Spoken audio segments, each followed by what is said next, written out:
Probably should have started the stream before I made the announcement, but oh well. We're live. We're good to go. Yep.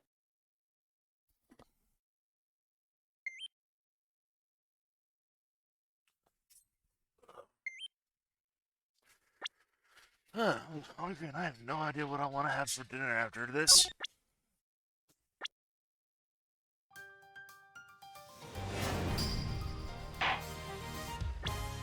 Alright. Continue it. Yes. Defend it.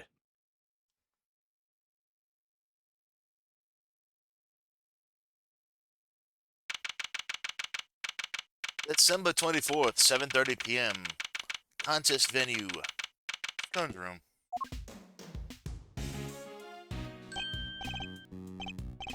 Oh. Whoa, a candy castle. Look, there are even some little elves to go with it. Oh, yeah. Room's laid out pretty much the same as Angora's. Not cold, though. That's something. Let's see, yeah, it looks like there's a temperature control panel in here as well.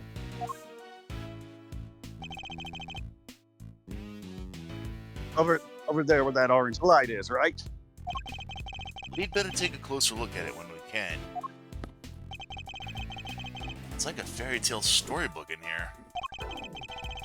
This whipped cream covered construction must be the work of Miss Delicia Scone. Where is Miss Scone? That is the woman over there in the top right corner, by the way, the one all in pink. Yep, I was gonna take her. Me? Why, I'm just over here, dearie.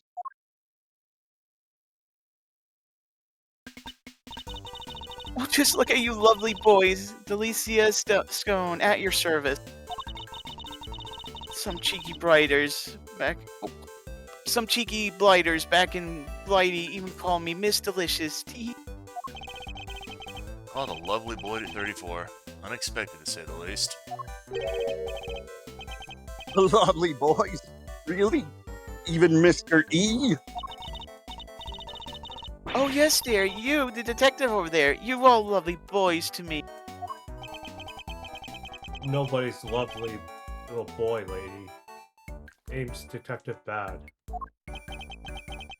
I wonder just how old she is. Yeah, not even listed. Oh, yeah. A confectioner of indeterminate age. Back home in the United Kingdom, they call her Miss Delicious. Wait a minute, United Kingdom, that means right radio, you should speak with an English accent. Oh no. This is up so we can get out here, Mr. Attorney. Yes, alright. What is the meaning of this? Chit-chatting with the defense? Mr. Edgeworth, the scary guy just stepped out of the castle. On Karma. What? He's Manfred von Karma?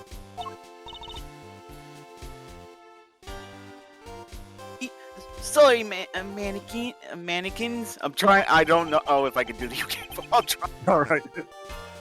The notorious Prosecutor Von Karma himself. Pleasure to meet you, Mr. Von Karma. Gregory Edgeworth, attorney at law. I couldn't care less what your name is. Your job is to lose to me and disappear, never to show your sniveling face again. What a thoroughly rude individual.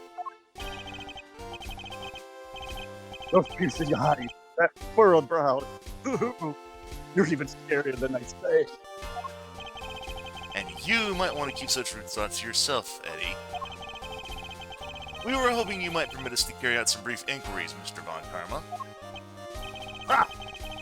And why would I wish to extend you any such courtesy? This clearly isn't going to be easy.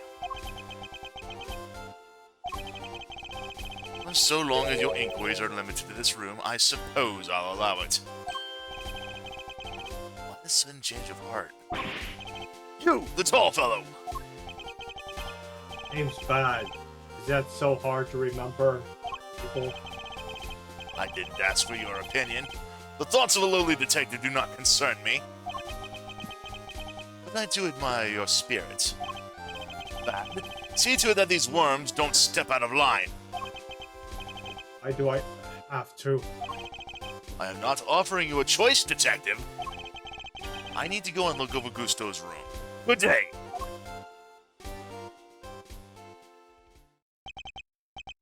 Great, more babysitting. Why aren't Detective Bad and Mr. Von Karma investigating together? They don't seem to know each other well enough for there to be bad blood between them. Well, looks like we have permission. We have permission to investigate. Guess we better get on. Get to it. Indeed. I'm not sure I trust Mr. Von Karma's motives, but at least we can do that much. Hold up, I haven't been over this room yet either. Tim, not just the man friend Von Karma, but the woman friend Von Karma, and the children Von Karma. And the child friend Von Karma. That's great. Not messing up before I get my chance. You'll have to wait till I'm done. Oh, but I thought you were the lead detective. How come you didn't take a look at this yet? Because I wasn't the first one they assigned. One of Von Karma's pets was on the job before me. Till just now, in fact. I got here not long before you did. That answers my question as to why they're working separately, I suppose. Let's say we look over the room together, Detective. Worked out well enough before. Then you won't have to worry about us messing things up. You can keep an eye on us as we go. What kind of screwball attorney asks to have a detective breathing down his neck? Guess I'm stuck with you. For a little while, anyway. Yes, you're amazing, Mr. E. You have our thanks, Detective Bad. Don't be too grateful. This is my crime scene. How can you get in my way? You're out of here. Of course, we understand. Now, shall we begin?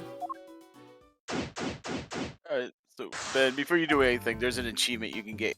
Examine the ladder on the right to receive the achievement Ladders and Step Ladders. What's the matter? Something weird about the ladder? It's not a ladder, Detective Bad, it's a step ladder. What's the difference? Well, far from it, actually. You know if you would observe their basic natures more closely. Amazing, Mr. E. I'll have to remember this for future reference. Yep. So that was the other half to that, the step ladder achievement. Because remember in the other game. Yep. So first, examine the castle. Examine the inside. It's an incredible piece of work. Hard to believe this whole castle is just made out of sugar and cream. I know, right? It's like we're inside a magical medieval story or something. I didn't know you were such into fantastical things. Sorry, Mr. Edgeworth. Didn't mean to get carried away there. Oh, no need to apologize. I admire your enthusiasm. I sometimes wish my own son was as animated as you. You have a son, Mr. E. I do. He's still in elementary school. And yet he'd rather read a statue book than a fairy tale. I can't help but worry that his interest will make it hard for him to make friends. Don't say that. He sounds super interesting. He'll make a ton of friends, me included, I'm sure. I'd like to think you'd be more of a big brother to him than a friend, Eddie. Yeah, big brother, eh? Guess I have some growing up to do. Better take this more seriously. Indeed. Then with that in mind, shall we continue our investigation?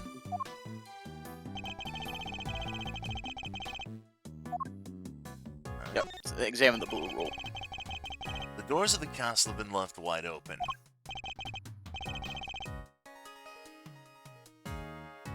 Yeah, Was the guy born in a barn? He could have at least closed them behind him. I'd like to see you say that to Mr. Von Karma's face, Eddie. Wait, there's a bunch of stuff inside. Let's see. Well, the kid, if anyone's gonna be handling evidence, it'll be me.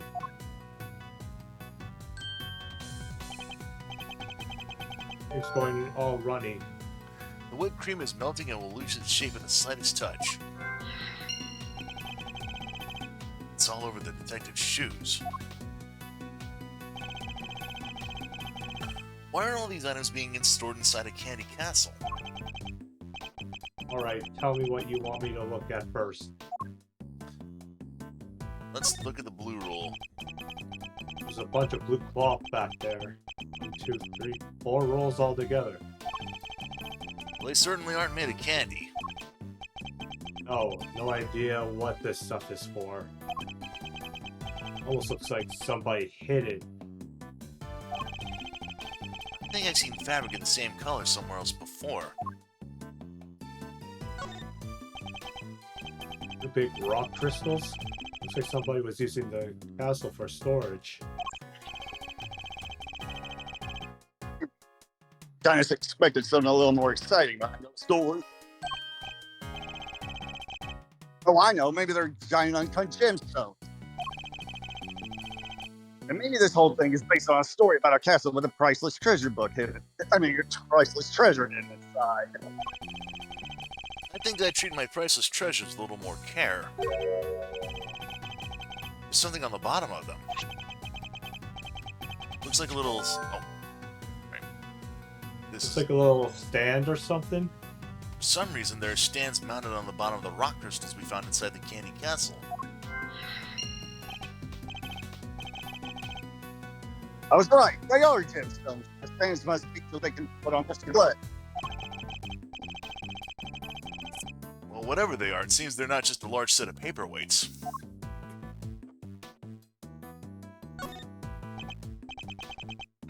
These pillars. They have hexagonal indentations.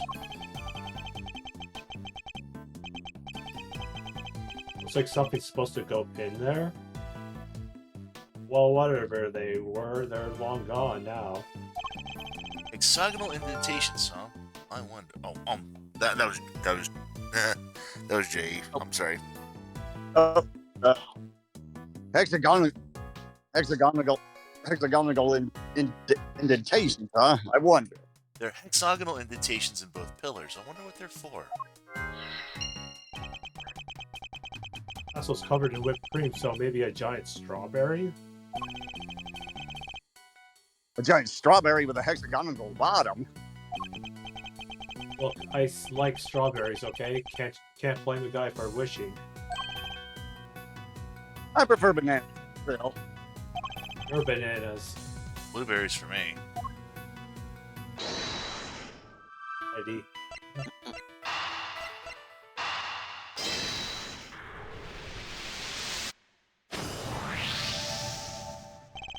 The rock crystal stands and the pillars in front of the castle feature the same hexagonal shape. I believe the crystals are meant to be placed on top of the pillars. Oh yeah, hexagon to hexagon. Makes perfect sense. If that's the case, then why were they being hidden inside the castle? The rolls of blue cloth and the rock crystals inside the castle. I imagine both must belong to Miss Scone. Miss Scone, what were you using the items inside the castle for? Oh, those. Sorry, Lampkins, but I'm not allowed to say. Let me guess, Von Karma? How did you know? Oh, please don't ask me to tell you. He'll have my guts for girders. It seems the prosecution really has no intention of sharing anything with the defense. Man, thought we were on something with those giant rock crystals. Well, what's that? What's that, dearie? You interested in my trinket?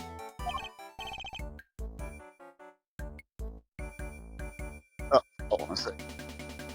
Your trinkets? Tim says this must be the work of an enemy prosecutor. Stand!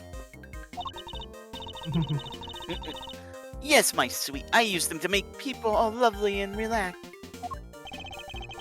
You use rock crystals and cloths to do that? I do. I do. It's wonderful. You should see it. And they're not just any old rock crystals either. They're great big lumps of salt with lights inside them. Whoa, whoa, those things are like. Oh, that's not even even the half of it. Those cloths hold on an even more exciting secret. You really opened up the moment we started talking about our trinkets. Since you're here, why don't I give you lovely boys a taste of my relaxation magic? Oh, Batty Bumpkin, can you get it all out and set it up for me? The name is bad. Is that a no? Why are you being so selfish, Batty Bumpkin?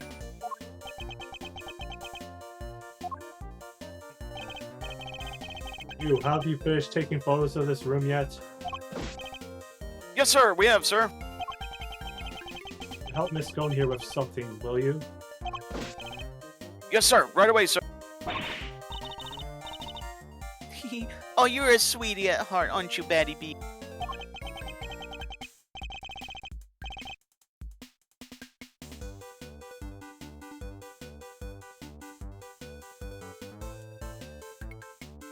Perfect.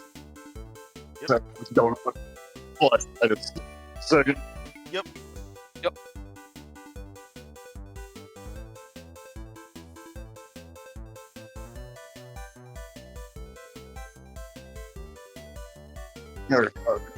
That's amazing, Miss Stone. You got out of me do exactly what you want. Come on, make sense. I just tried the line, Miss Stone. You got him to do exactly what you want. Next step. Yeah.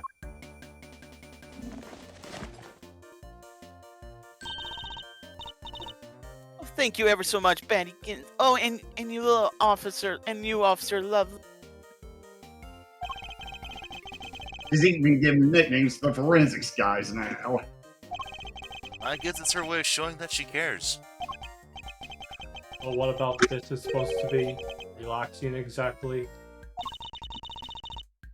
Oh, don't be a big sourpuss, Batty B. The fun's only just begin. Officer Lovely, can you switch it on now? Yes, ma'am.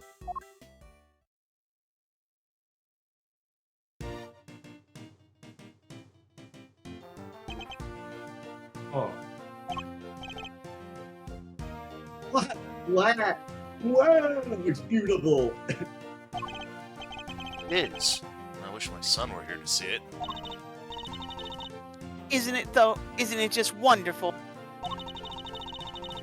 The 4 adorable elves in the sweetest little castle made of sweets. That's my theme, you see. And I thought it would be extra lovely if it was all lit up. Isn't it the nicest thing you've ever seen? One of the elves must be feeling a little left out. This is how it was supposed to look for the contest. But I'm glad you lovely boys got to see it at least.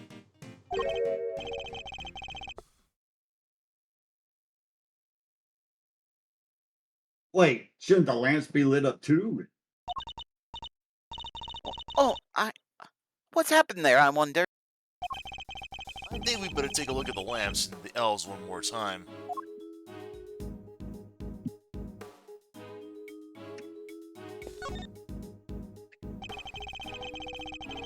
That wasn't there before. What's up with the blood? The lamps appear to be broken. Oh, oops, that's Yeah, that's great. that's fine. oops. elves are smashed. Both of them.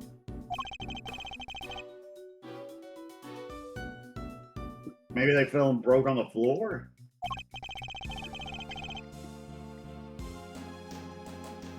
Look, there's a red stain on the one on the left. That's not just a stain, that's... Blood, alright. You can smell it.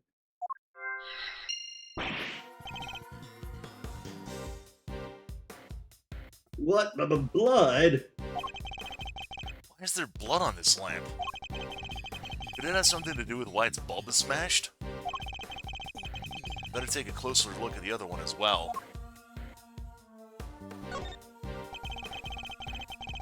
So Miss Scone had actually intended to use these lamps in her display.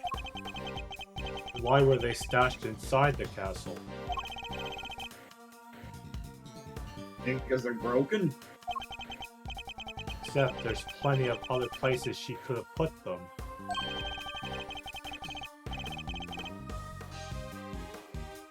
The best place to hide some salt is in some sugar. Isn't that how it goes? Or perhaps the best way to hide a tree is in the forest. Anyway, if her intention was to put these salt lamps in her final display, that contradicts a certain piece of evidence in my possession. I'll need to point it out by making a deduction.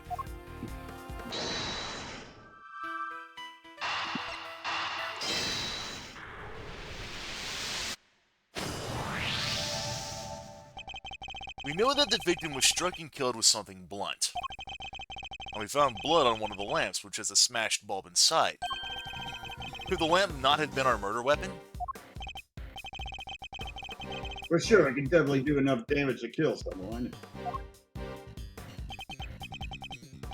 Science guy, did you finish analyzing the blood from the lamp yet? Yes, sir. Just got done a minute ago, sir. The blood is the victim's, no doubt about it. There you have it. Alright. So the murder weapon was hidden in Miss Scone's room.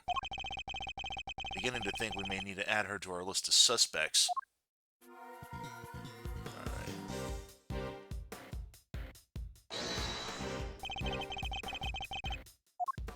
What's this from our contest? Take a look at the list of the rules for the contest, Detective.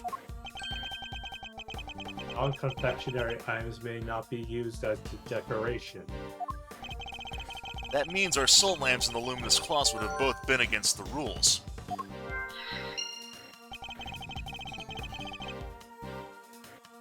Is that why they were stashed away inside the castle? I think we may need to dig a little further into this with Miss Scone before we can say for certain.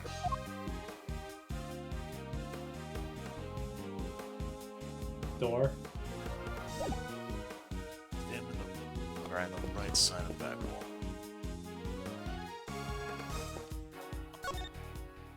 I didn't want to talk to you. Oh,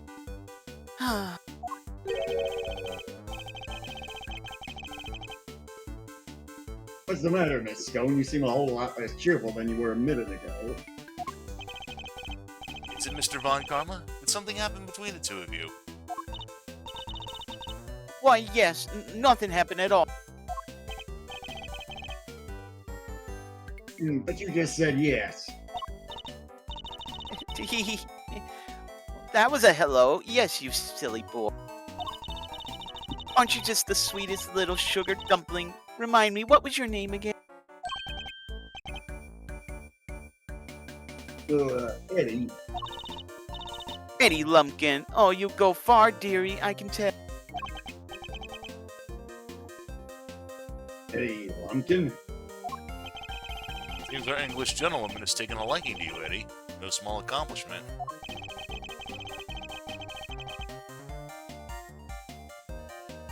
She's not exactly what I picture or when I think of a gentlewoman, Mr. E. But never mind that now. We should ask her a few questions while we can. did you want to examine the thing first, or just get it? We'll just get this out of the way here. Alright. Could you tell us about what you did over the course of the contest? Of course, dearie. Let's see. It all started at about 10 in the morning. That's when we were set to work. And, well, I suppose most of the time here in my room, getting everything ready as you expect. Oh, and then there was a lovely afternoon tea for an hour or so from around 1, I think. Afternoon tea. It's an English tradition. A chance to drink tea, enjoy a snack, make some small talk. So, kind of like recess. I suppose you could say that. Oh, you really know your onions, don't you, Gregory Pegleg? Such a clever boy. When did I become Greggy? And where was this afternoon tea served? Out in the garden, of course. There's a lovely little one just outside. They do it at the same hour every break time during the contest. Lay on a nice little spread, you know. But today, only me, Samson, Silly Pants, and Moody Judy were there for. Sammy People had already finished his big creation, so he was there the whole time. But poor old Chili Winks and Gusty Pants had to miss out because they hadn't finished yet. Blessed.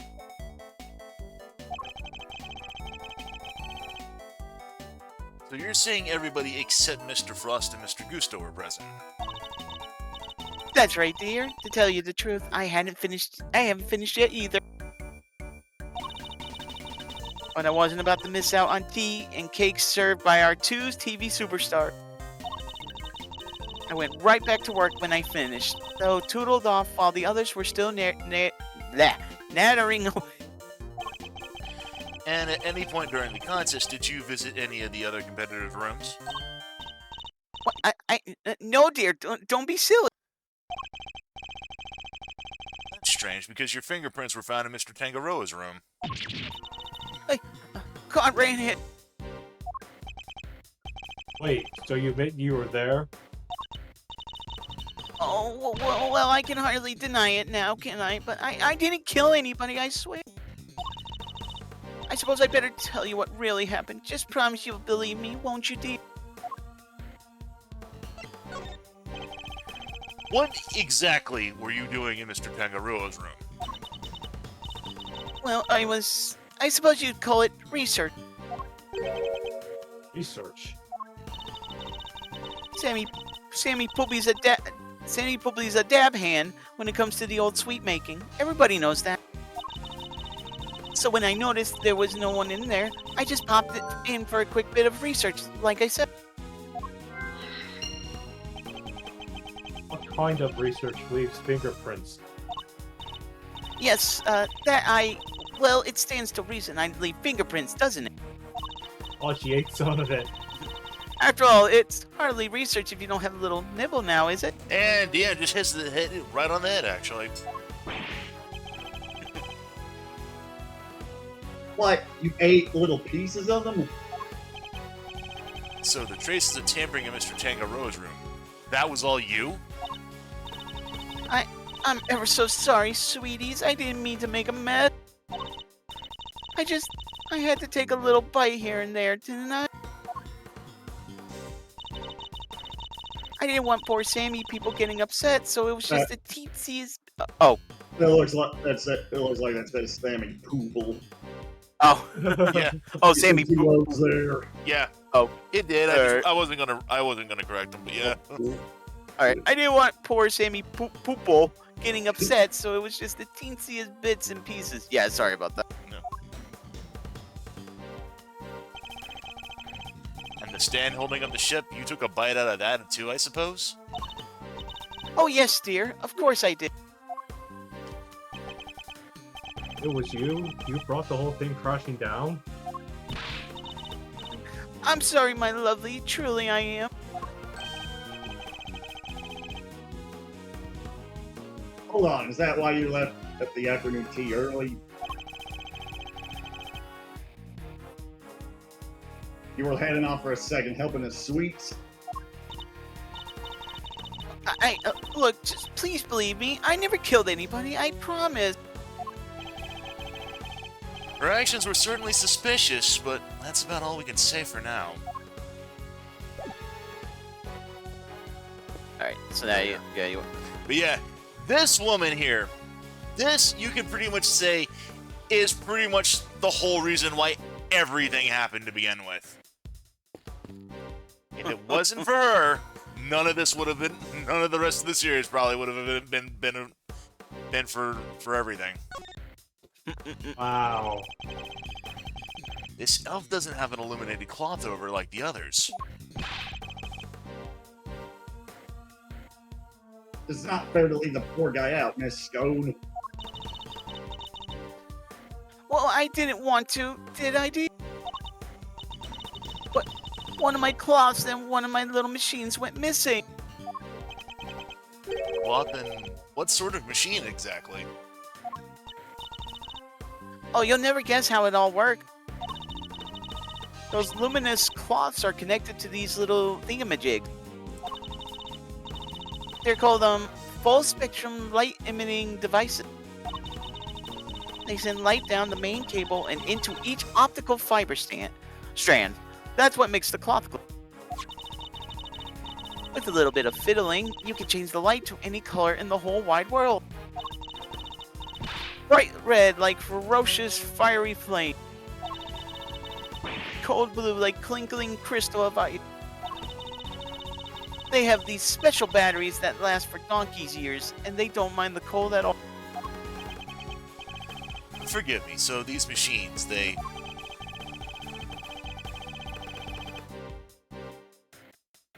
They're what makes the special luminous cloth right up in all these... They're what makes the special luminous cloth light up in all these beautiful colors, Mr. E. I see. So much new technology, I can barely keep up. These light emitting devices, you lost one of them and a piece of luminous cloth? That's right, Lampkin. Heaven only knows where they could have got.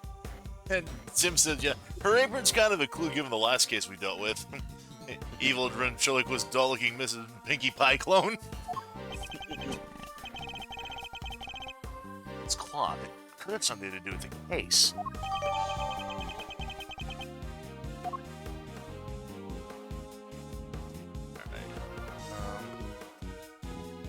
So we did all that.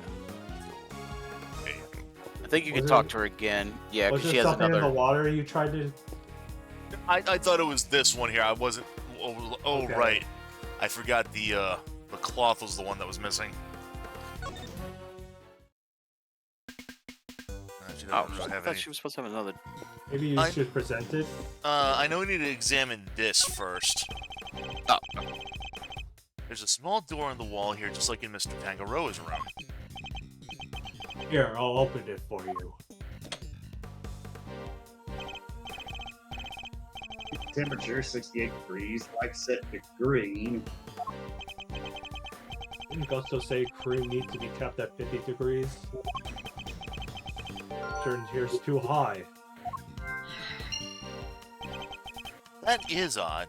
Wonder why. Alright. Now...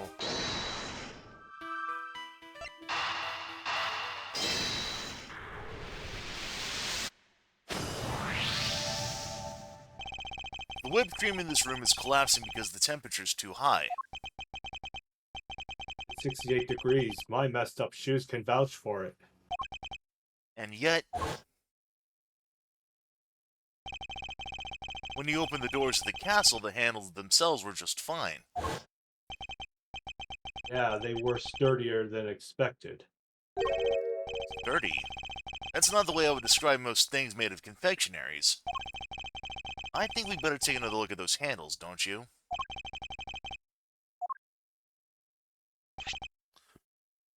What the? I think it's safe to say those handles aren't made of candy. Not just the handles, the whole castle, the little elves. They're all just plastic models with whipped cream smeared on top.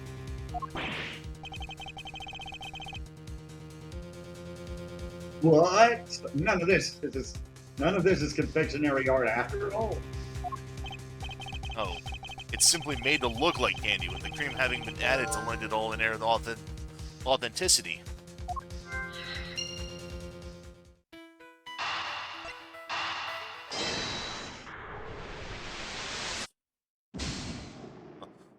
Womp womp. I had the wrong one. Skills rule breaking. Okay, next. Here we are. We need to do this. So not only did she use decorations that were against the rules, she didn't even make any real sweets. Miss Scone has made a mockery of the rules. Yeah, I guess she's not gonna get crowned world's greatest now, is she? Why is it so warm in here? Do you think it's got something to do with all this? That's a good question. I think we better go ask Miss Scone herself. Now we need to talk to her.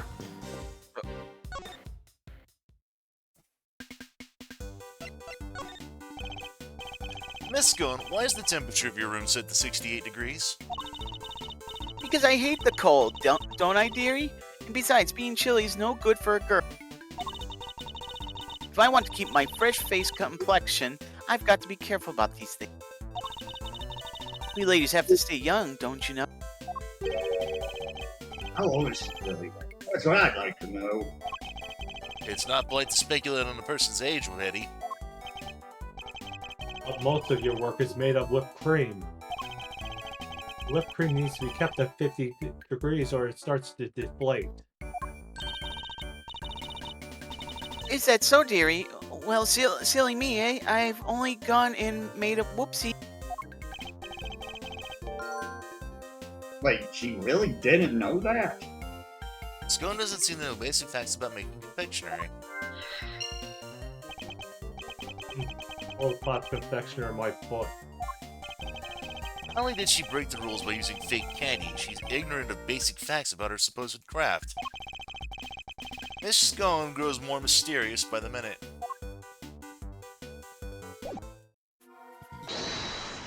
I know say fake it till you make it, but damn.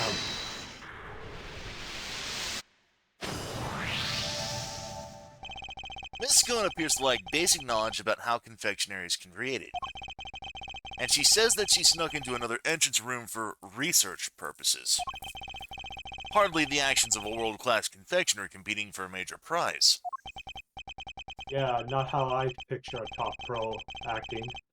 She maybe just lacked a little confidence, or Is she not actually a confectioner at all?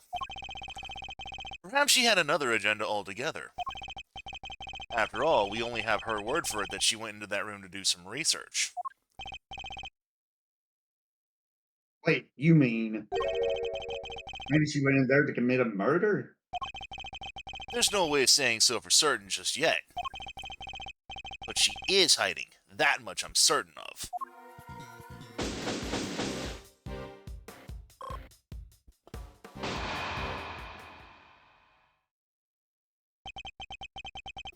that's enough investigating for now, don't you think?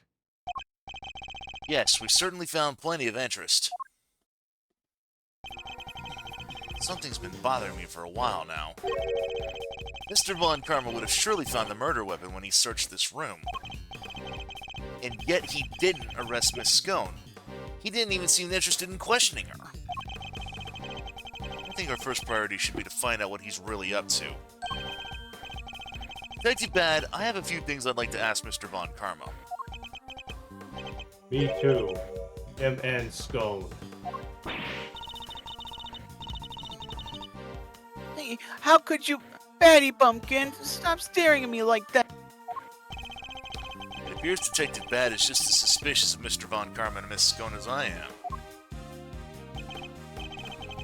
Miss Scone, would you be so kind as to accompany us?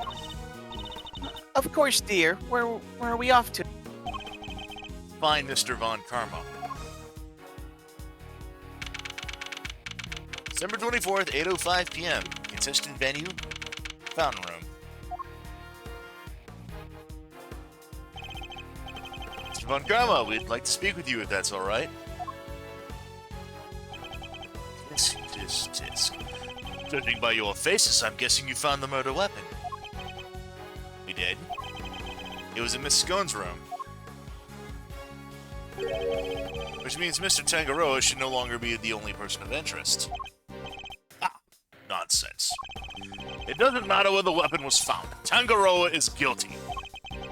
And as long as this is my case, guilty he shall remain. How can he be so sure of Mr. Tangaroa's guilt? You have an explanation, I assume? For why the murder weapon was in Miss Scone's room? Of course I do. And I'll be delighted to share it with you.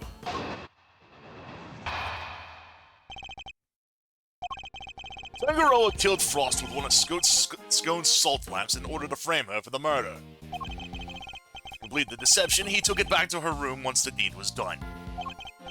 After all, if it had been found near the victim's body, Tangaroa would have seemed doubly suspicious. Body may be hard to move, but a murder weapon, considerably less so. And that is why there's no piece of evidence on the scene that pointed to a particular suspect. So it's your assertion that Mr. Tangaroa took the salt lamp back to Miss Scone's room. It is indeed. But it is more than an assertion. It is a fact based on my own investigation. You mean you have proof that he did so? I don't need any such thing. If you have a rebuttal, I'll be happy to hear it.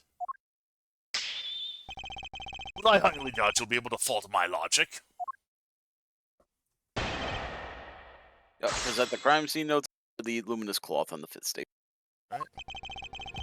And Tim says it's an assertion because he pulled it out of his ass.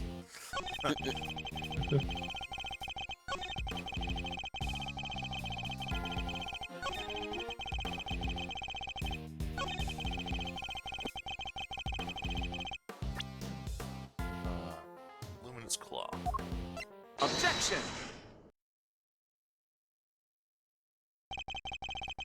It's true that the murder weapon and the blood-stained chocolate were removed from the scene of the crime. But something else remained that does point to one person in particular. Take another look at the photograph of the body, if you will. Cloth covering the victim's lower half.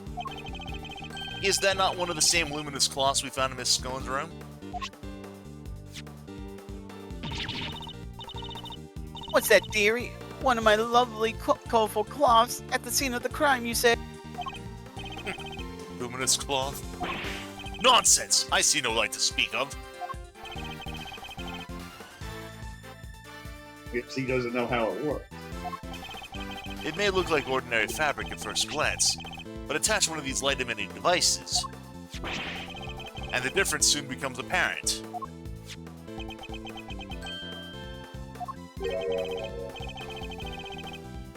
Look at his face. I don't think he's expecting that. The fact that the cloth can be lit up is neither here nor there. We have to show why it's important. One of the rolls of cloth from Miss Scone's room went missing. And if you look closely at the blue cloth in the picture, wouldn't you say it's clearly made of the same material, Mr. Von Karma?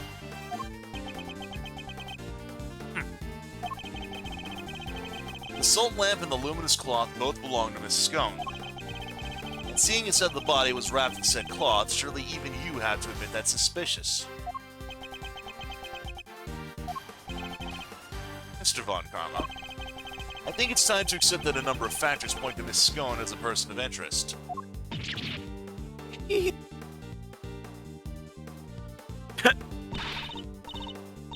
Greggy Pigleg, how could you? You're accusing me of all people. I'm not accusing you of anything just yet. But I do think you're hiding something. That's not... Just to clarify, your assertion is both the murder weapon and the cloth were in Miss Scone's room prior to the murder? Exactly. Tisk, tisk, tisk, tisk. Something funny? Only that you walked so carelessly into my trap. Neither the cloth nor the murder weapon were, in fact, in her room. So sorry to have to break it to you. What does he mean? Tangaroa spotted them before the contest began, and noted that the lamps and cloths contravened the rules. He subsequently confiscated them, and took them to his own room for safekeeping.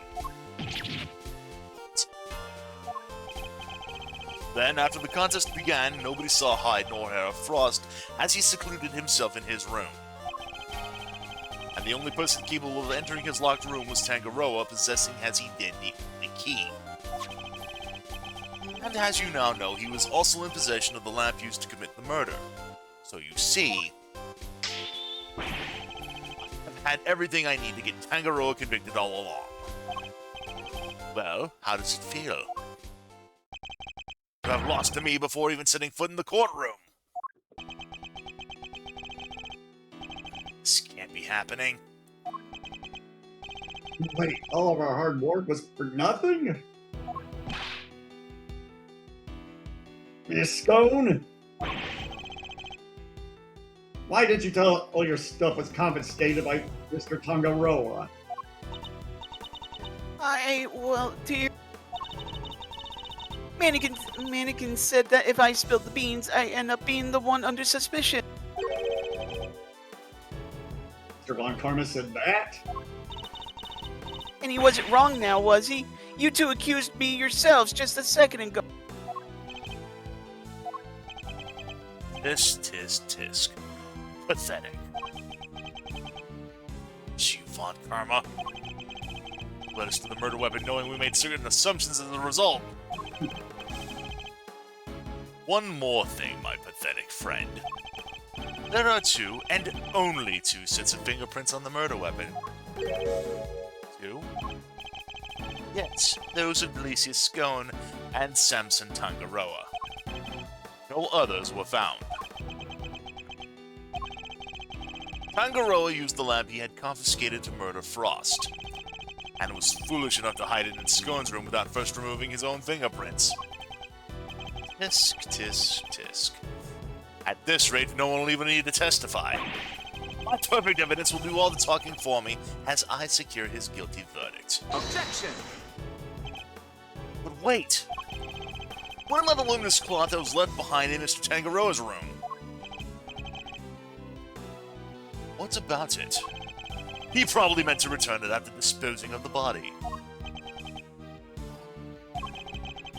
Don't have enough to disprove any of what he's saying. It's no more pitiful objections. Then get out of my sight and close the door behind you. Mr. E! I'm not about to just give up. I see you mean to waste more of my time. Bad, escort them off the premises now! This investigation is not over yet. Detective Bad? What is the meaning of this? Sorry, but I'm not in the habit of leaving cases half solved. There's still one last thing from the crime scene we haven't identified. He's right. We still have the evidence of someone's activities to account for. We can discuss your lingering doubts at our leisure, Detective. But whatever they might be, they're of no business of the defense's. Objection! I beg to differ. There's a piece of evidence I'm still not satisfied about either. And I suspect it might be the same thing that's bothering Detective Bad. What? This is the yet unidentified something that was left in Mr. Tangaroa's room. Frame finger marks. Take that! Oh yeah, that. There are finger marks on one of Mr. Tangaroa's creations. Supposing they belong to the murderer, it could certainly explain how their prints didn't end up on the murder weapon. You know so much about the crime scene! Guess I let them look around. Under supervision. You let the defense examine the scene, Bad! Are you out of your mind? I don't remember you telling me not to. Insolent one! I would do well to remember this then, Detective. That the results of your next salary review are up to me!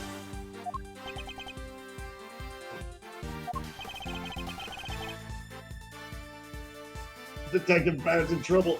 Detective Bad's in trouble now, too. I'm sure glad you're my boss, Mr. Edgeworth. You do well to remember the results of your salary review are up to your performance here. yet Tenny uncovering such a fact based on a cursory investigation. I'm almost impressed. It's entirely possible that those finger marks belong to Tangaroa himself. After all, he wore gloves while preparing his creations. Objection! But can you prove conclusively that finger marks are his? Furthermore, there is still something about this scone that doesn't add up. Is there?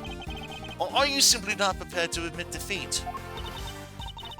Oh, stop it, Gregory. Stop it. Stop it. Why are you being so mean to your poor old pal, Delicia? I own up nibbling poor Sammy Poople, sweeties. What more do you want? I don't want to have to make you a suspect. That much is certain. But you lied to us. And you're still not telling us everything. Gregory, stop it. Stop bullying me.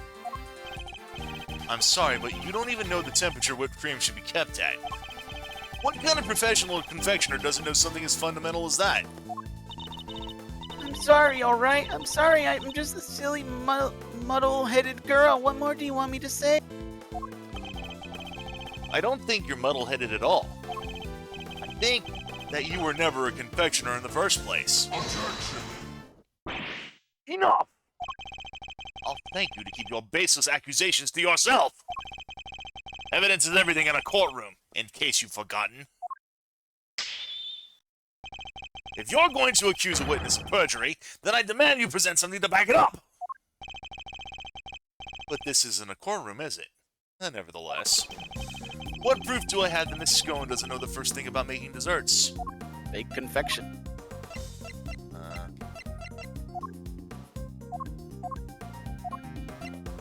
You had it right. All right, you had there it you Take that! Yeah. Every single one of Miss Scone's confections break the rules of the contest. The offending items, the cloth and the lamps, were duly confiscated as we have established. And the witness did not go and bring them back to her room herself. Objection! But those weren't the only rule-breaking items in her room. What? The entire fantastical world Miss Scone created, every last bit of it, it's all just a collection of plastic models slathered in whipped cream. That cream is the only authentic confectionery in the room. No real-world title contender would ever stoop so low. Is this too bad? Yep. Saw it with my own eyes. Stepped in with it with my own shoes.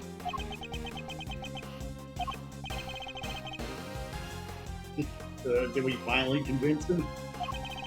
With her lies exposed like this, surely even he can't continue to deny the facts. Miss Scone, your actions place you firmly on our list of suspects. But no, dear. I'm no killer. Then why don't you finally start telling us the truth? Who are you really? And why were you tampering with your rival's work? Alright.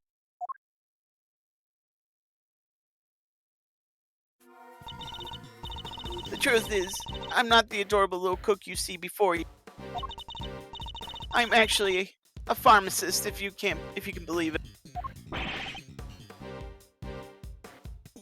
Pharmacist? More like a pharmacist at this point, eh? I can't blame him for being so surprised. This couldn't be further from what we'd imagined. So what's somebody in your line of work doing entering a contest like this one? Well, I just love eating sweeties, if you must know. And Sammy Poople's sweets are the best, or so they say. I just had to enter. I didn't mean to end up making it all the way to the final. Even Mr. Von Karma's lost for words. That's it? That's the only reason you're here? Yes, dearie, and it was worth it. Samson's Silly Pants sweeties are the tastiest treats I ever did eat. That finger mark? Were you the one wearing the glove? No. That wasn't me, dear. I don't even wear gloves. Remember, Miss Scone's fingerprints were found elsewhere on Mr. Tangaroa's other creations. I'd say that points to her not having worn any gloves. Exactly, Lampkin. Gregory Peglegs got the right end of the stick, and I'm an innocent woman. Is your head filled with cream too? Sorry, mannequins. Her head might not be filled with cream, but she's certainly no master of subterfuge. Miss Scone, were Mr. Tangaroa's works the only ones you sampled? No, dear, I couldn't help myself. When I finished my afternoon tea, I tiptoed over to Chili Wink's room for a little taste too. You were in the victim's room as well? Yes, dear. Nobody was in there, you see. Quite possibly because the occupant was already dead. But I could only stomach one little bit. I never tasted anything so salty all my life. Sorry for the bark in the background. So I had myself one of the tasty star-shaped bits off to the side to cleanse my plate. Palate. Now, you have quite the sweet tooth, don't you, Miss Scone? Indeed, what didn't she sample? That's everything. I promise. Gregory Peggles, mannequins. I'm so sorry. I didn't mean to make a mess of things. As long as what you told us is the truth, that's all that matters in the end. Do not think for a second that this means I myself believe you. I'm going to investigate the victim's room now. We'll see how truthful you've really been after I'm through. Mr. Von Karma, please let us accompany you. I think it's only fair that we be allowed to investigate the veracity of our conclusions.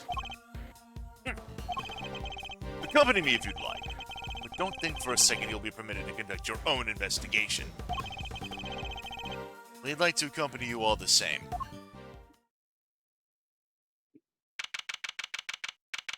December 24th, 9 p.m. Testing venue. Ross's room.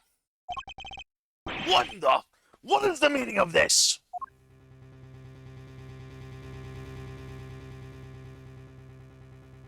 Oh, it melted. You got the Prosecutor and Sonata. It's all gone. Old enchilada. Was this the work of the culprit? Dead by him in a chocolate chest. A murder weapon moved mysteriously to another room.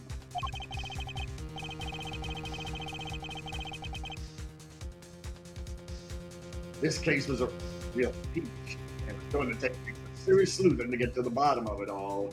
This case was a real peach, and there was nothing royal about it.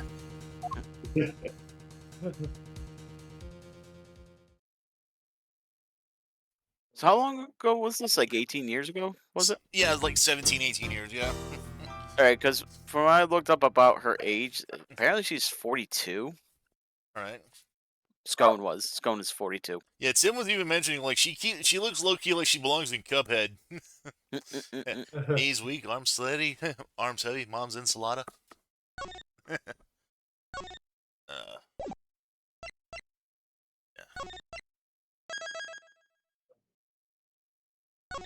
Alright. April 2nd, 10:15 a.m. Zodiac Hall, Fountain Room.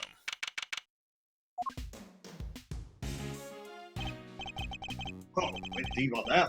Sorry, my sorry, no. Didn't mean to bend your ear for so long. So I should probably point out, take a look at Eddie's hat there. Look a little familiar? Oh, yeah. It's the same hat that Gregory Edgeworth was once wearing. Oh, you gave it to him. I had no idea that was how it all came about. I read the files, but they don't go into anywhere near that level of detail.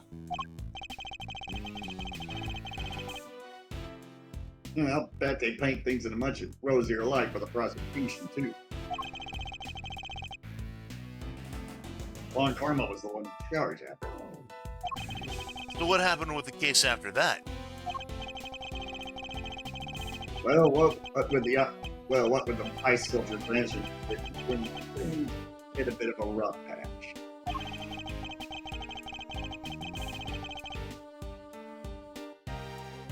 So rough, in fact, that it took a full year before they could even reach a verdict in the trial. A year?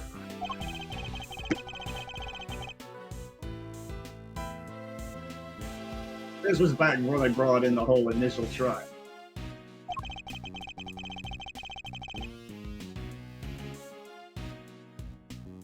You didn't have to finish up in double time.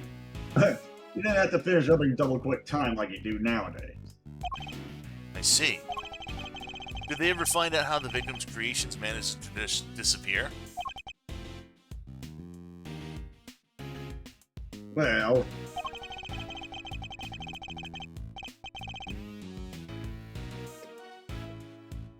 there were sore bets or frozen desserts or whatever you want to call it. Nice. Sorbet, I believe it's pronounced, but... Sorbet. Oh, yeah, you're right.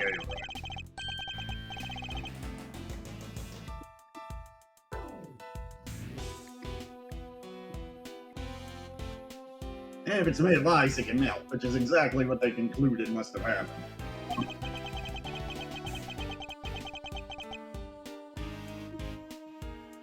There's a chance that it wasn't how things actually went down.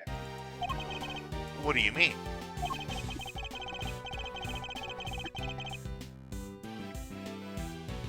So this place is a gallery these days. Back then, it was Sam's Hungaror's palace. Place, yeah. Indeed. And the site of the IS-7 incident.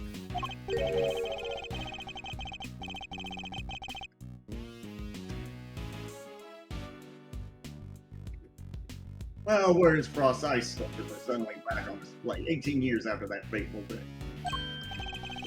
The very sculptures the victim made?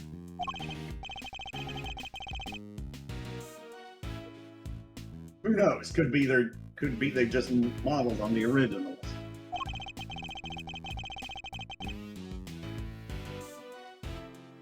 But I figured it was worth coming down for a little look-see, just in case. Seems like the least I could do for poor old Prairie.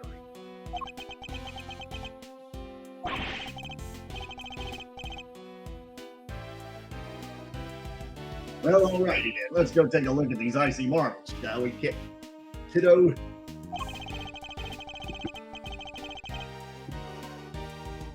I believe they're on display in the winter wing, as it's very snazzily known.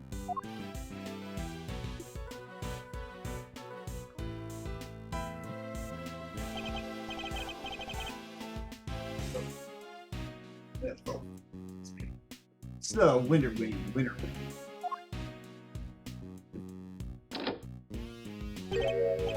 No, I don't believe it. It's locked. Good. The gallery's open for biz, but the Wonder Wing's off limits? What gives? Vendor. Perhaps you should look more closely at the pamphlet we were given. The Winter Wing is over there.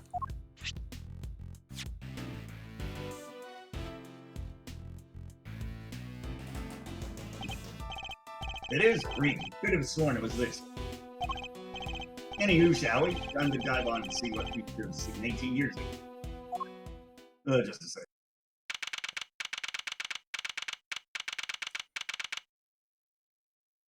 April 2nd. Zodiac Hall, Winter Wing.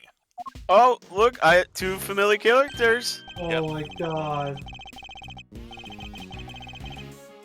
I want to check something here. Profiles. Oh yeah, age 36, yeah. Yeah, senior partner at Edgeworth and Company and former assistant to my father. He worked the original IS-7 incident.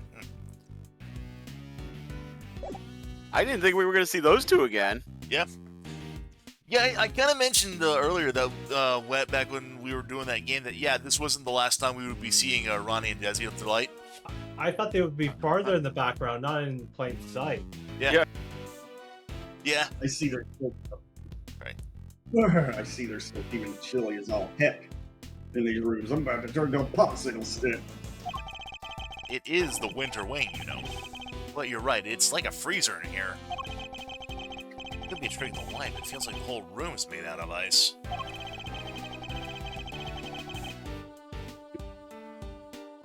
The temperature controls will be somewhere at the back there, if memory serves.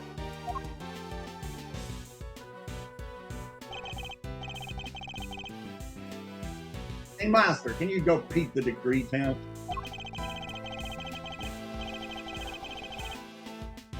I'm thinking a complaint to the management is in order. There is such a thing as too cold, yeah? Alright, if you insist. Take your time, mosey around taking the sights while you're at it. I've got a camera I need to prep for action.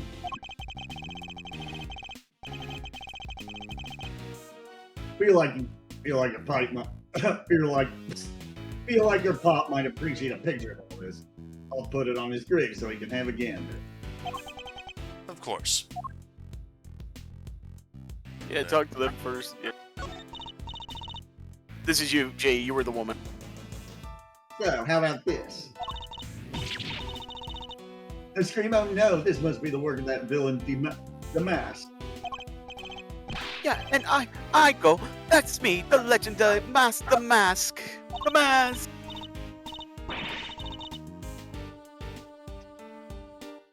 Yeah, then, oh no, say that, you'll be in custody where you can blink, Ronnie.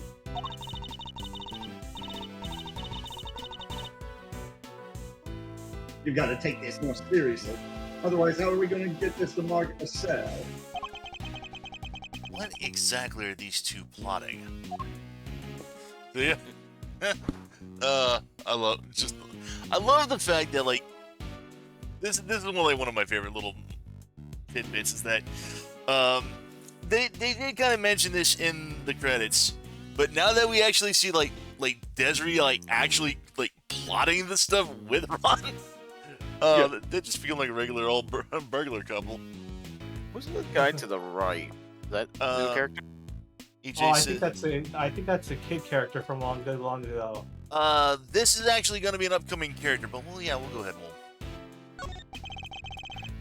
Boy wearing a backpack. What's he doing in an art gallery on his own?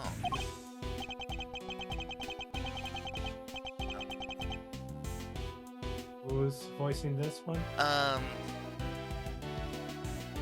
suppose I could. I mean, it doesn't really matter who I mean, he is going to be coming up in a later case in this game, so he is going to be useful later on. Also, hey, AJ. If he wanted to run a gallery so bad, she could just quit the industry.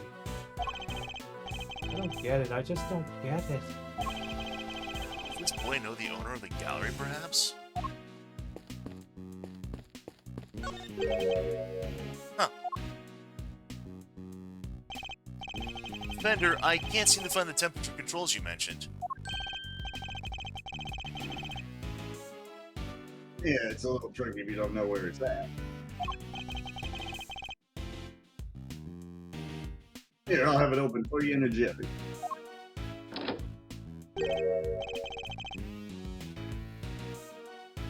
Oh, dang thing's locked. Gotcha. Makes sense, I guess. Wouldn't want the visitors bringing up the thermostat and melting the art.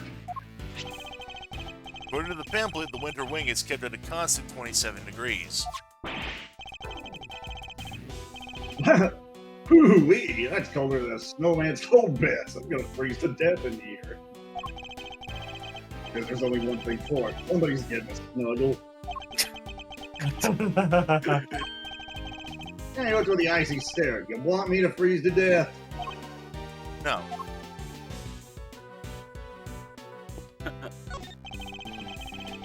There are two large ice statues on display here. Guess that remains a Frost's work from 18 years back. I really like catching stuff. Ice sculpture's a heck of an art form, huh? It is. These are the works my father never got to see. To think that I get to see him in his stead so many years later. Sort of butt in while you're in a even a pinhole, Milester. Would you mind looking this way a sec? This way. Beautiful, yeah, just like that. Fender. Really? Say cheese! Please don't do that again. I don't like having my picture taken. My bad, big guy, my bad.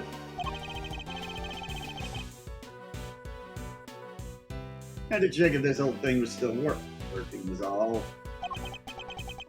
Now that you mention it, your camera does look rather ancient.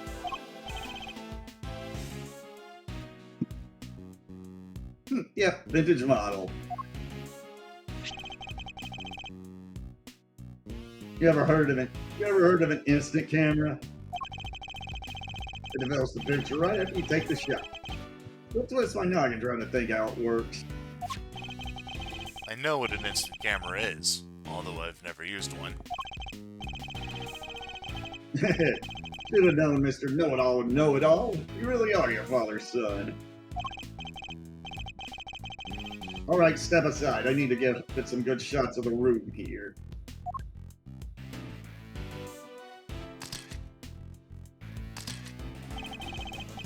For all his joking, he looks very serious about the pictures he's taking. He must have his own theories about the I-7 incident.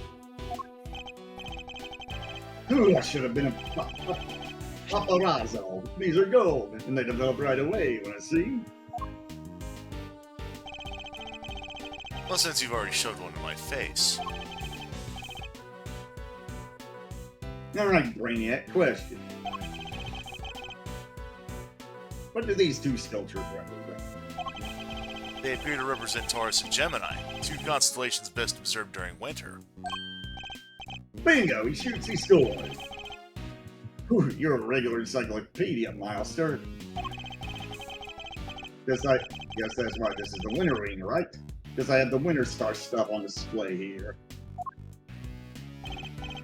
Anyway, seeing as I'm the nicest old rogue on the block, that one's yours for keepsies. Thanks.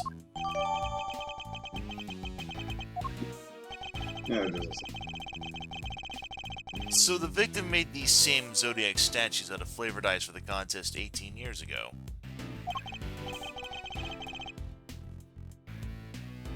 Sure did. Lovingly crafted life-size dessert.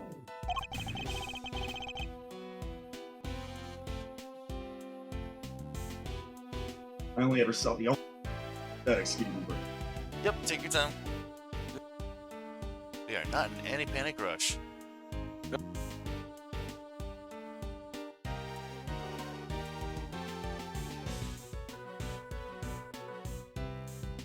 See by chance playing Sonic Rush?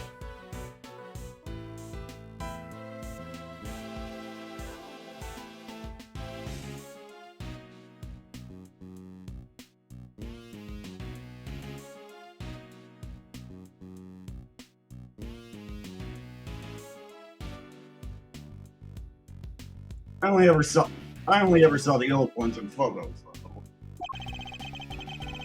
But these are the spit of the originals. So this is what you wanted to show me. Yep, think Gregory would have wanted you to see him too. And I may not have had it in me to come here on my own, and I may not have had it in me to come here on my own. Sorry to drag you along. Not at all. I'm happy to be able to see where my father's final case unfolded.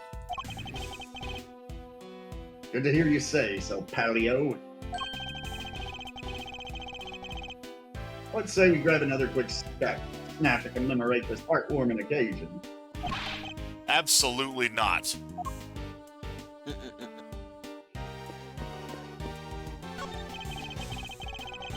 Statue of a rather ferocious-looking bull.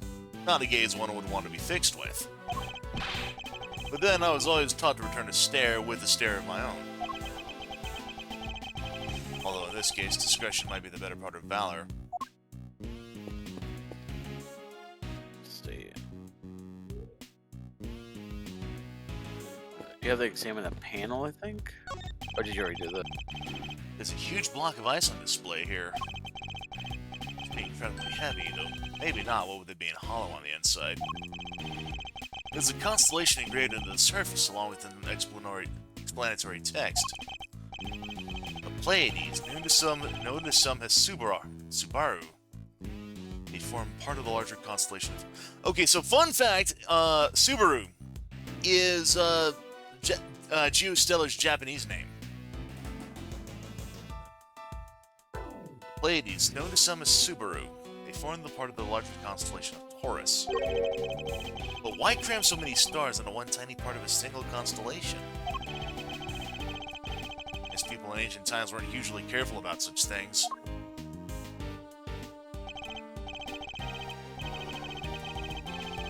Alright, I got the shots I want. Shall we scoot on over to another wing and see what's cooking? Might as well do the full tour while we're here. I suppose so. This is you, Ben. What was that? We came from the fountain room. Come on, let's go see what's up. Yep, and guess who's here? April 2nd, Zodiac Hall Fountain Room. Take a look at almost said EJ. Take a look at Edgeworth. Yep. Man, if EJ Skip was leg day. if EJ was into the game, I would whoa. Someone skip leg day. Someone on the ground. And is that? What are you doing here? Actually, never mind that. What on earth's going on? AJ! You should have seen it. It was awful. Calm down and tell me why there's an unconscious old man on the floor. I didn't do nothing. He just fell down in front of me. Wait. Go ahead. Wait, I know this guy.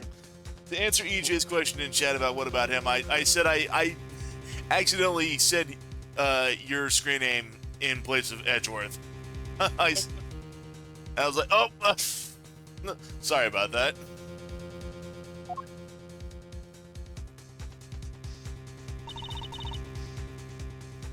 Everything all right? Oh, it's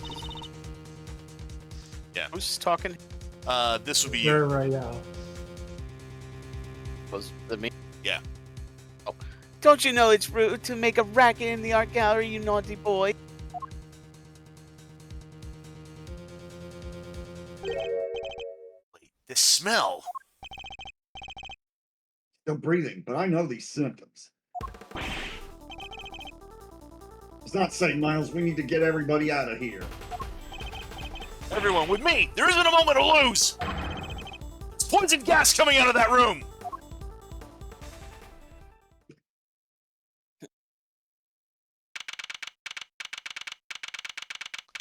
April 2nd, 10:42 a.m. Zodiac Hall Fountain Room.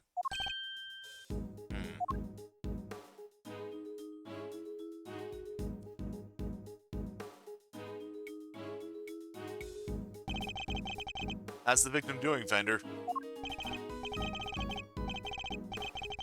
Not good. He inhaled a lot of gas. He's still out, and it sounds like it's pretty serious. The paramedics said there are no signs of external injury and that he was unconscious before it happened. Anyway, he's alive, just barely. But he's lucky we found him when we did. Like I said, he's not out of the woods yet. They put him in the medical room with a specialist. I see. I couldn't help noticing that it seemed like you knew him, Fender.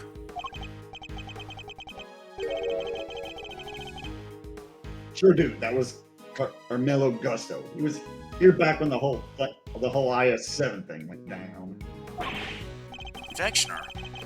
So he was here 18 years ago as well. Any hoozles, this guy here seems like he's in rude hell. Old pals of yours, Miles Arino? Yes, something like that. I'm glad you're okay, Larry. Something like that? Are you serious, Edgy? You've known me since elementary school. Push you guys' feelings away, don't you? Anyway, you know you're supposed to call me Laurice Donum when I'm dressed like this. No more Larry, okay? Got that? This is Larry Butts. He's a bit of a troublemaker, but he's one of my only friends from back when we were children. Ever since he developed a passion for art, he's been trying to make it big as Laurice Donum. But new name or not, he's still same old Larry. Whoa, great school buddies. I need to go tell Gregory about this. He'll be over the moon to hear you have a pal. He's always worried you never click with anybody. Hear that, Edgy? You're lucky to have a friend like me. I never knew I was the cause of such worries for my father. Never mind that now, Larry. What are you doing here? Laurice, Edgy! How many times do I have to tell you it's Laurice? What are you doing here? What's with the demon eyes? Alright, don't talk. Just stop staring at me like that. Good. Now talk. You wanna know why I'm here? Why the hell you think? From art, of course! Oh, and I'm coming on a date here at Lulu soon, so I thought I'd better scope the place out. So, not actually for your art at all. It's my man. I'm part of this animal. Oh, sure, it's nice to have someone to take an interest for once. Spare me. Oh, by the way, hey, the Lauricio. Lauricio, I think it was. Yeah, Lauricio. Yeah. Lauricio.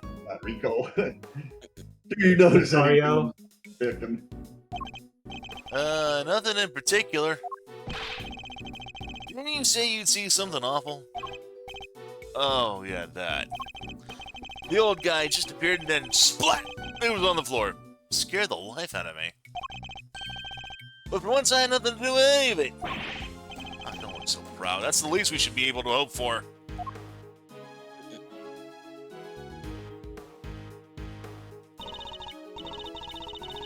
Yes, I can only apologize for the trouble you have experienced. I'm Judy Bound, the gallery manager. Another person from the I-7 incident. Good to see you, Judes. Bender, it's always a pleasure. Wow, you didn't change at all during the 18 years we got seen you.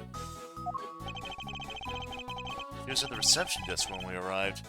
So she's the one in charge here. I believe you had to go through something so awful on our first day in business. Hey, quit that. It's not your fault. Oh, wait. I guess I'd better introduce you guys. Judy, meet Miles Edwards, son of the late, great Gregory. Really? You're Miles' son? Wow.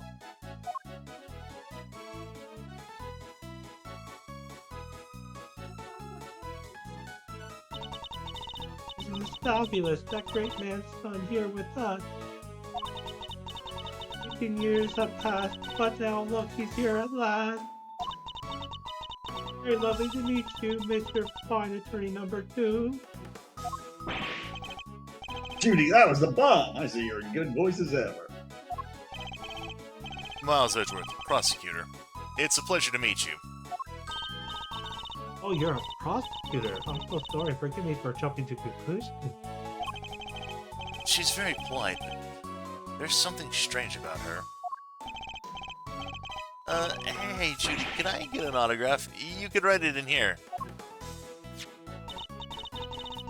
Or if you're sure you'd even want such a thing. Why do you want it, Larry? Rude! You know who she is, right? Master, you don't keep up with showbiz news or anything? Because that's no big surprise. What's going on? Why are they looking at me like that? Judy, here's a living legend. It's not just TV, movies, musicals, art, chart-topping hits, you name it. Hey, don't be so silly. I'm just a humble art gallery owner now. I quit the showbiz. finally quit the biz for good, huh? I finished shooting my last movie just the other day, in fact. One of my co-stars were even kind enough to say that they would come to visit once we opened. Anyway, here you are. And good luck with your artistic endeavors. Thanks so much, Judy. I'll cherish it till my dying day.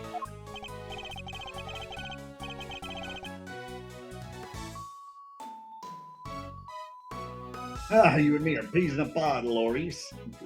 Peas in a gosh dang pod. How lovely for you both. Larry, could you go practice your drawing somewhere over there or something? You did come all this way to an art gallery after all. Be ashamed to waste the opportunity. Real artists drawing our exhibits? What an honor! Guess even you can have a bright idea once in a while, Edgy.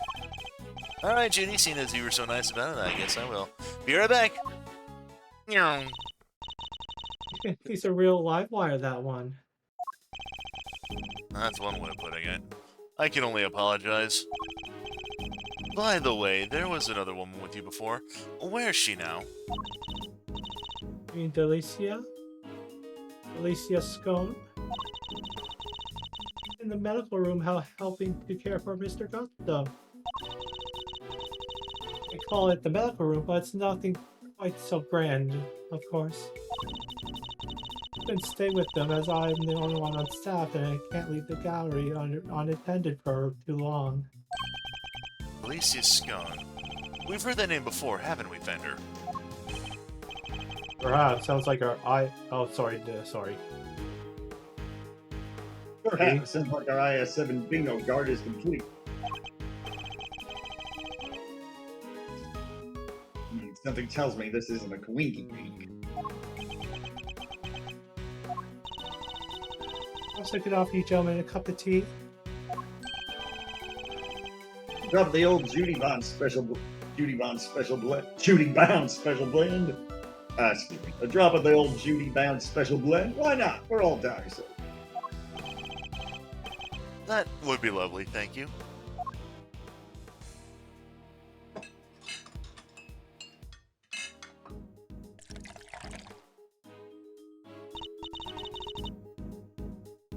If you both excuse me, I go explain things to the other visitors. You go do your thing, Jude. Thanks again.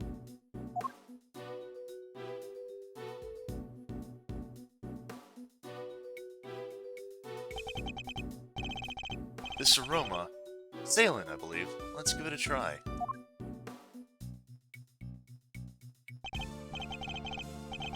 Fine blend. Top quality saline indeed. Citrus aroma.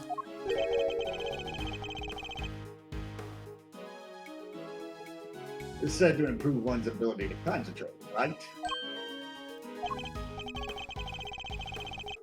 Yeah, your old man said those exact words 18 years ago. Really takes me back. Sorry. There's just one difference. You scrupled the saucers back then, not today, though. Anyway. Don't you think this is all a little odd?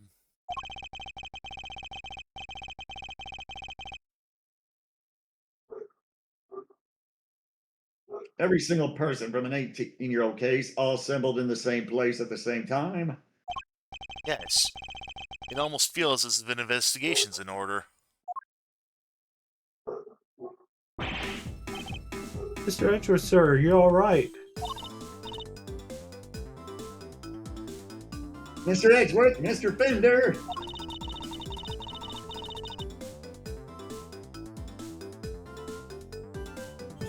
We heard you got caught up in a poison gas attack, so we came in as fast as we could.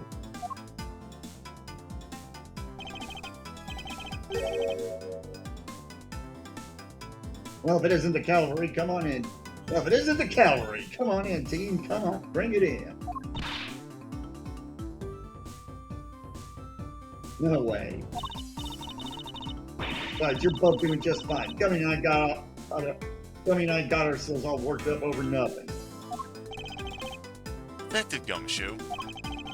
Well, what were you thinking, bringing Kay with you? Sorry, sir. I knew it was dangerous what with the poison gas and everything, but she wouldn't take no for an answer. I ran so far away. I couldn't just shake her off of me. That's just as well. It was just Team Rocket anyway.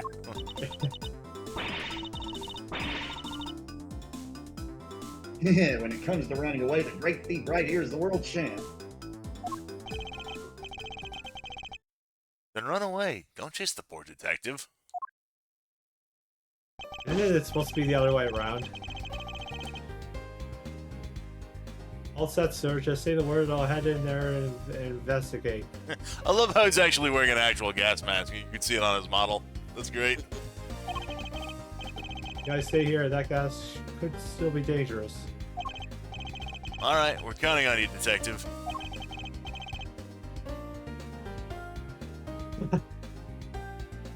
Good luck in there, Diggy boy.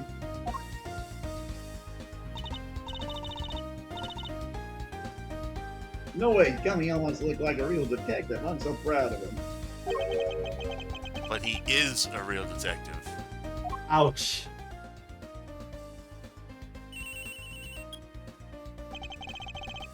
Edward speaking. Mr. Edgeworth, looks like the gas is mostly dissipated, sir.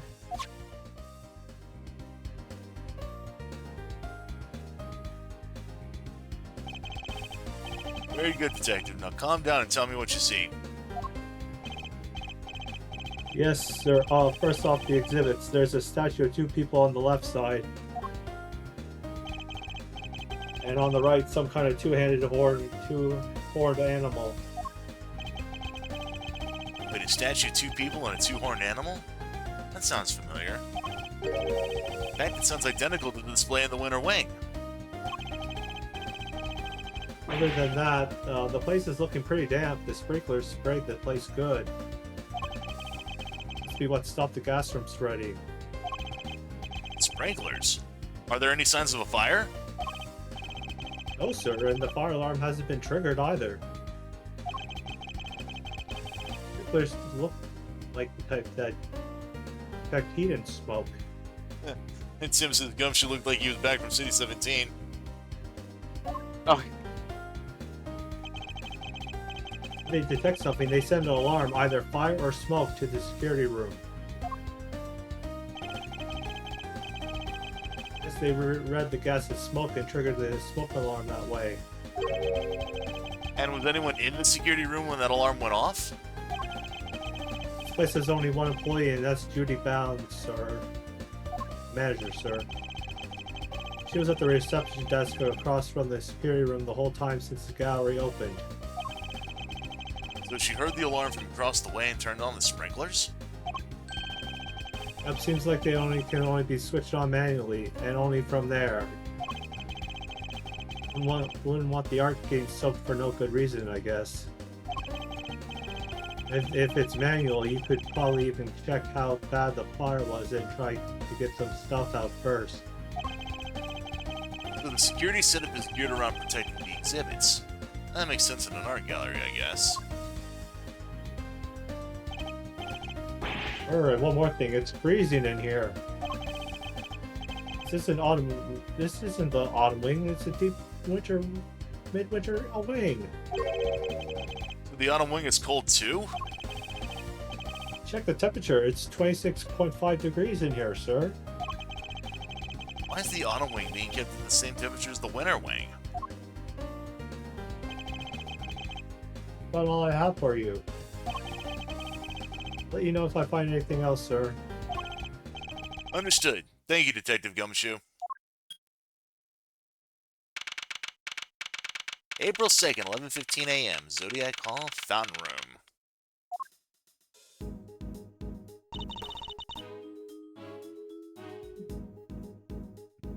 What did Gummy have to say? He said that the autumn wing is actually quite wintry. Huh? I don't get it. I'm wondering what it could mean myself, but it's just a bit hard to tell from out here. We should try to get in there as soon as the police are done with the investigation. Amen to that. We need to see what the deal is for ourselves.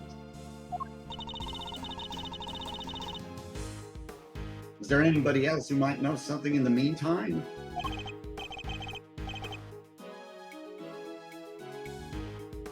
Oh yeah, there is one guy, Miles' best bud. His what? We have to. And I guess we have to. Oh boy, yep.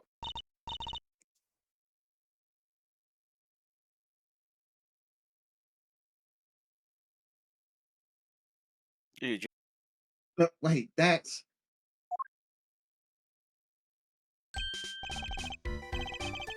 Hey, didn't expect to see you here. You're looking as fresh-faced as ever.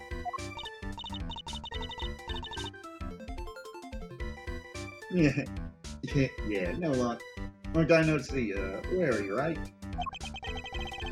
So here's the deal, Kay. I'm Larice right now. You see, I'm also a bit of an artist.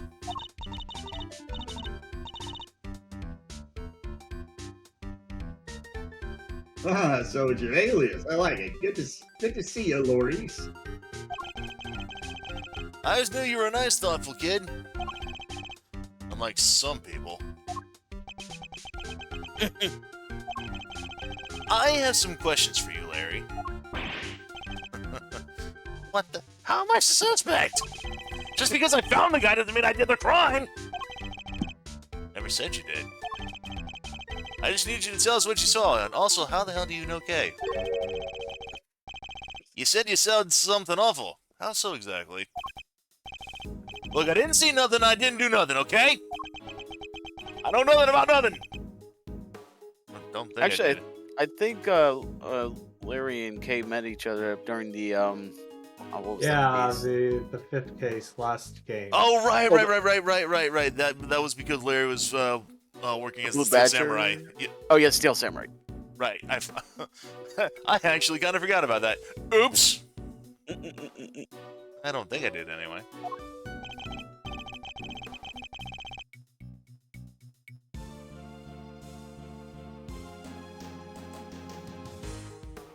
Whoa, Chief. You didn't sound too sure of yourself at the end there. There's something you should know about him, Fender. When something smells, it's usually the butts. We've been saying that about Larry for 26 years now. His ability to attract trouble is legendary, for want of a better word. His ability to cause trouble, too. I suppose I better find out what he did this time. Yeah, this is gonna be a long one, Ben. So, do you want me to help you on this part? Yeah, probably. Yeah, just a. Our aim is to uncover anything that Larry might be hiding. However, I didn't see anything, I didn't do anything. You can't prove otherwise. Oh, 3 of them. It's almost impossible for him to keep his cool. I'll need to bide my time when he gets agitated and wait for him to calm his tits. Let's start by asking him to go into detail about what he's doing here. He shouldn't prove to be too much of a challenge. Let's get this over with. Why are you here? Why exactly did you come to the gallery today? What kind of question is that? What, do you think I don't belong in a gallery or something? Bye time. Hey, if you're gonna ignore me, then I'm gonna paint your portrait. When I'm done, I'll scribble all over it! Bye time. I'm joking, okay? I'd never scribble on one of my pieces. How could I? They're valuable artworks. According to you, perhaps. I imagine I might struggle to agree. Oh, laugh it up, funny guy! Luckily, some people actually believe in my work. Bye time. It's called Lulu, okay? She says my pictures are masterpieces. So if she likes something, I'll draw it for her. Anything at all! And where is this Lulu? How come you're here alone? What, a guy can't be apart from his girlfriend for a second? I have my own life too, you know! Bye time. Yep. Fine, Lulu says she's a Gemini, okay? So I thought I could do a sketch of the statue to show her on our date. And I expect you're pretty proud of this sketch? Not so much this time, actually. But you know, with being her side and all, I thought maybe she might kinda like it. We're here for the Gemini sculpture. How very like you to try to tell me nothing and give away so much in the process. So to summarize, you came here today to draw a sketch of the Gemini statue for your girlfriend Lulu. What? How'd you figure all that out? Your incessant prattling. You can't just help yourself, can you? Fine, I won't say another word. Larry may want to keep it shut now, but I'll have my answers one way or another. Tim, someone threw a diamond in her face, now she's a Gemini. Oh, Gemini. I get it. Haha. Let's ask him what he did after he arrived here at the gallery. We'll soon see what he's hiding. It's just a matter of time. What did you do once you got here? What's the big idea? Why are you staring at me like that? I don't remember. I'm gonna just buy time on this one. I didn't have a pamphlet, so I didn't know where it was. I just kind of hung around by the fountain. You didn't get a pamphlet. You didn't receive a pamphlet when you paid your entrance fee at the reception desk. I mean, entry isn't... It's not free to get in here? You didn't pay upon entry. You mean to tell me you entered without paying? I'm sorry, okay? It wasn't deliberate. It's just... There wasn't anyone at the reception desk, as well. I thought entry must be free. Spawn wasn't at the reception desk. You're saying Miss Bound wasn't at the reception desk at the time? Yeah, but it looked like maybe there was somebody in the little room opposite. Interesting. According to Detective Gumshoe, Miss Bound had to enter the security room to activate the sprinkler system. I expect she wasn't at the reception desk because she was busy responding to the incident. And right after she finally got the place open for business, too. Poor Judy. The Winter Wing, the greatest gallery's greatest attraction, is gonna be ruined now! You know a lot about Winter Wing.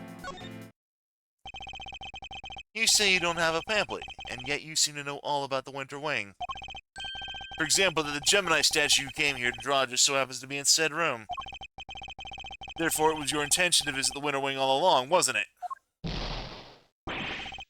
Ow! How'd you get me again?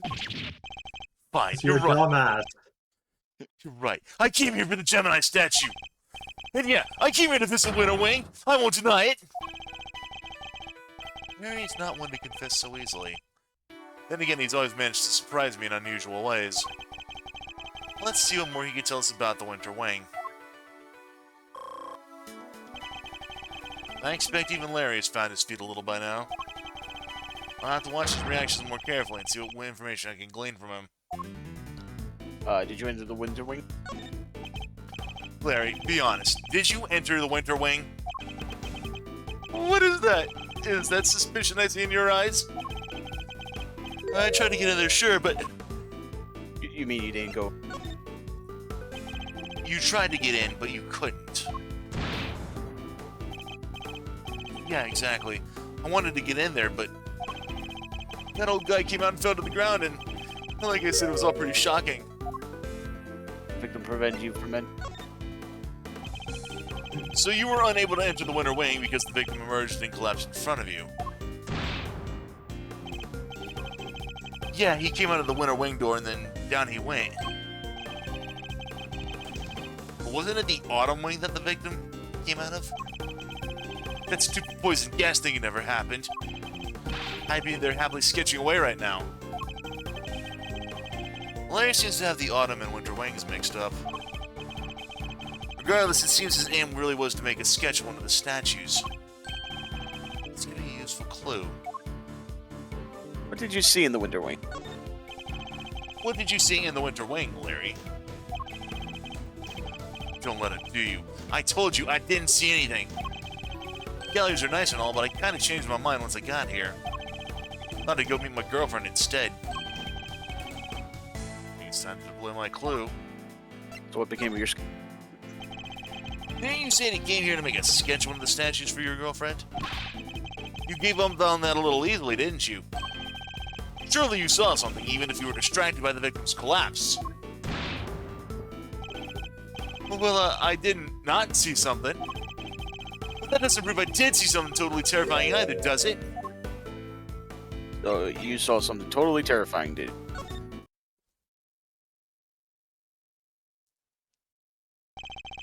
Really, Larry? You could at least try to make this a little harder for me.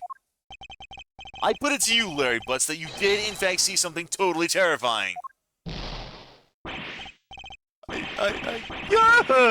damn it! How do you do it, Edgy? Are you some kind of mind reader? Fine, I guess there's no point trying to keep it a secret any longer. I'm not sure there's much point in you trying to keep any secrets given your track record. Wasn't exactly the most edifying use of my time, but that's checkmate.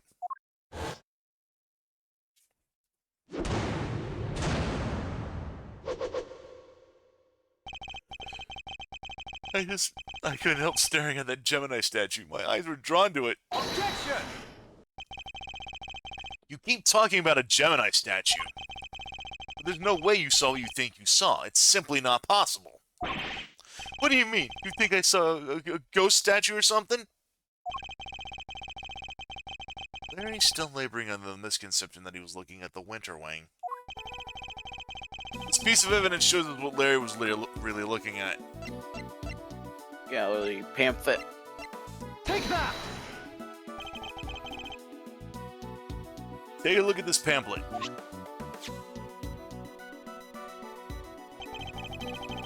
The Autumn Wing features sculptures depicting Capricorn, Aquarius, Pisces, and Aries. Not only that, but I've seen the statue depicting Gemini and the Winter Wing for myself.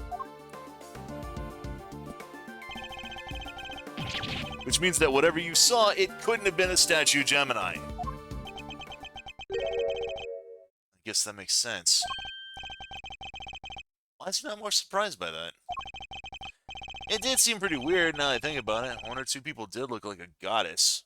One of the two people did look like a goddess. So the other stuff, I guess that wasn't my imagination either. Other stuff? You're interested in it too, aren't you, Edgy? Great, let me show you. Show me what, exactly? I drew a picture of it all. Got the whole scene down exactly as I saw it. But I'm still not that confident in my work, so, Well, I want to see. Really? Alright, here. On Earth? It's grotesque! You're trying to tell me that that statue is crying tears of blood? I have to say, Maurice, it's pretty scary. Right? Because it was scary. It was supposed to be a statue of Gemini, but it up and turned into a goddess right before my eyes. It freaked me out so bad, I screamed out loud. Though he wasn't reacting to the victim collapsing in front of him after all.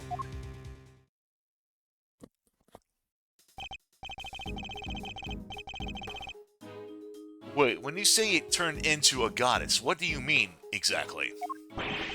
What do you mean, what do I mean? The bottom half was suddenly a fish! That's what I mean! The guys with the fishing bottom half sounds like Pisces to me. I hear it's all based on this legend of a goddess and her son turning into fish to escape some batting. Wow, really? I thought Pisces was just two plain old fish. Angie, do you think the statue's cursed? I mean, tears of blood turning into fish, that's some pretty cursed stuff right there. Don't be a fool. I thought you simply mistook one statue for another.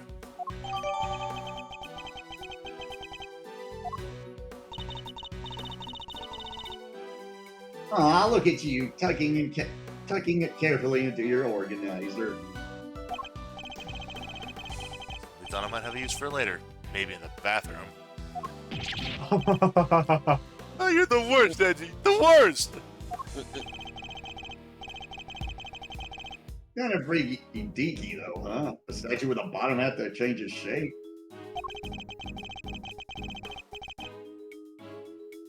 I'm pretty keen to find out what went down the auto wing, aren't you? I suppose I am, yes.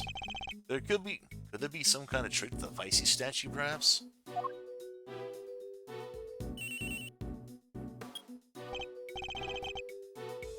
Yes, Edgeworth speaking. Just about done in here, sir. There's no danger from the gas anymore. You can come in now. Thanks. Good work, Detective. Seems it's finally safe to enter the Autumn Wing.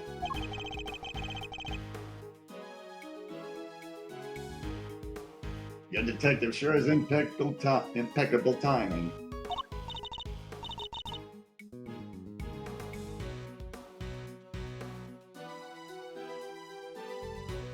Come on, let's go take a look. I want to see the spicy statue. You're going in there? Oh, you going in there, Kay? Maybe I should come along too. Did you really think I was gonna let you leave it out of here on your own? I know you better than that. Alright, everyone, to the Autumn Wing. Here we are at last. And it really does look a lot like the Winter Wing. Glad you could make it. Oh, hey there. You're Harry, was it? Good to see you, old Harry. Oh, for the last time, the name's Larice Donham! Detective, your report, if you don't mind. Yes, sir. First off, I found a blowtorch. Also, it was still warm when I found it, so I guess it was used pretty recently. Someone using it to heat something?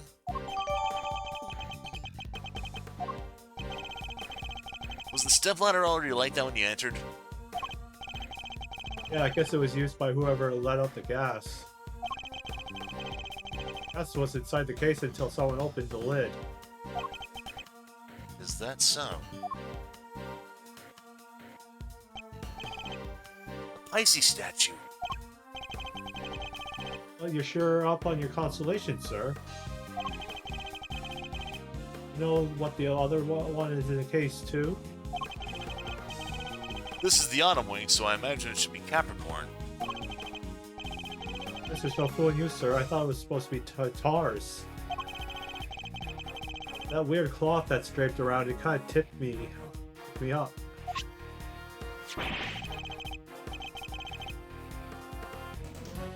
Isn't that a piece of luminous cloth from way back when? What's that doing here? Now we have evidence from the I-7 incident as well.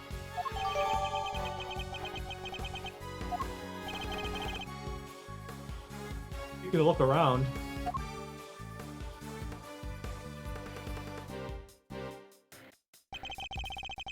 There's a piece of luminous cloth on each of our other cases, too.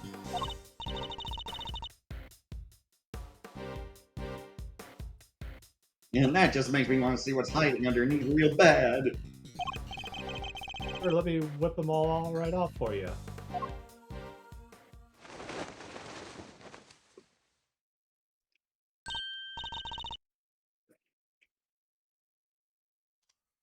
Wow, they're beautiful.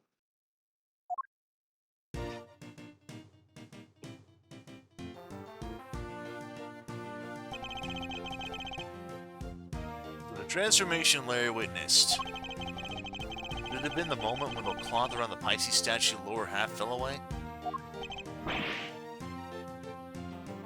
See, Edgy? See?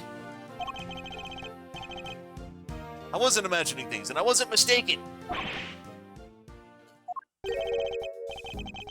Listen, Master, I think we can all agree this room is fishier than a bucket of fish.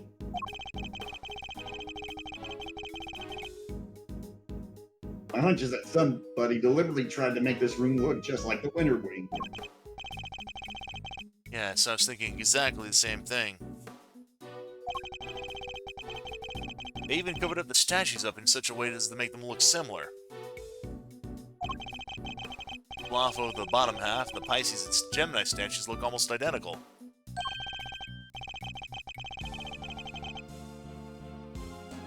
Ditto for Capricorn. Cover his bottom half up and he looks pretty much like Taurus.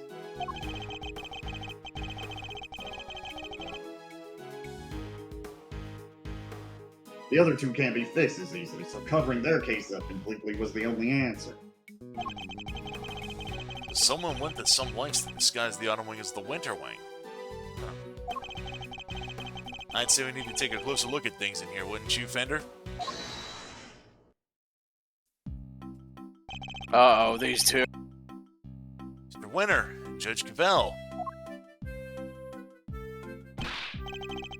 Oh, what the heck are you doing here? The last thing I need. This is my senior here. Mr. Edgeworth, it seems I have failed in my duty yet again. I pray one day to make you see that your presence is not required at every crime scene. That co-opting the good detective for your own ends is neither right nor good. I will have to give serious consideration as to how the goddess of justice would have me judge you. Oh, wrong. It was me who asked Mr. Edgeworth to help, not the other way around. Was it? Well, then you know what that means, Detective Blackfoot. Oh, you mean... Exactly, your salary check has taken a hit. But you're looking forward to payday now. Huh, always wanted to say that. How many times has he gotten his check hit now? Right? I getting a wage cut from you, of all people. Not so fast, Mr. Winter. I was simply assisting with the police's investigation as a witness and a bystander. Detective Gumshoe is entirely in the right. Oh, is he, huh? So you're saying I should give him a bonus instead? That's not what I'm saying at all. Yeah, I wouldn't mind a little salary bump. Wouldn't we all, Detective? Wouldn't we all? Your compassion and generosity are truly heartwarming, Eustace. But we must take into account past transgressions when making judgments that concern the future. And I hereby judge Mr. Edgeworth and his associates unfit to tread the hallowed grounds of this scene. What? But we only just got here. Goddess of Justice has conferred her blessings on Eustace and Eustace alone. By which you mean this is Mr. Winter's case. That's exactly what she means. It's time for the warm-up act to get off the stage. I'll be right back, guys. Yeah, I'll be... After all, I solved this one already. I have a suspect lined up and everything. What did you say? A suspect already? Who? Oh, but your artist friend over there.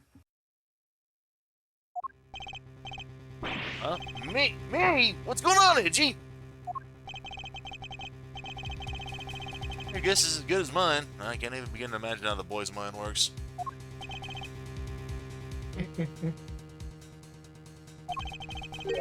Surprising that you lack the attitude to understand the winning mindset. Lack the attitude? Something tells me he doesn't know the real winning turn of phrase. Well put, Eustace.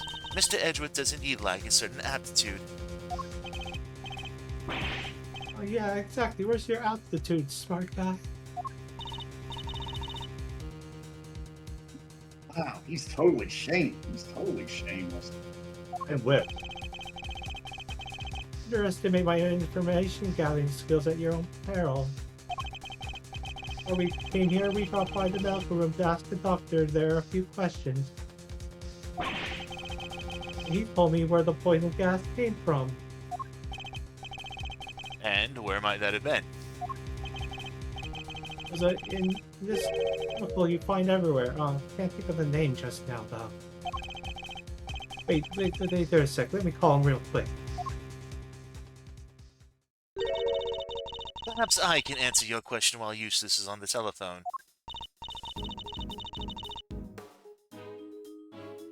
Why let him make a call if you know the answer? Because the boy's an idiot.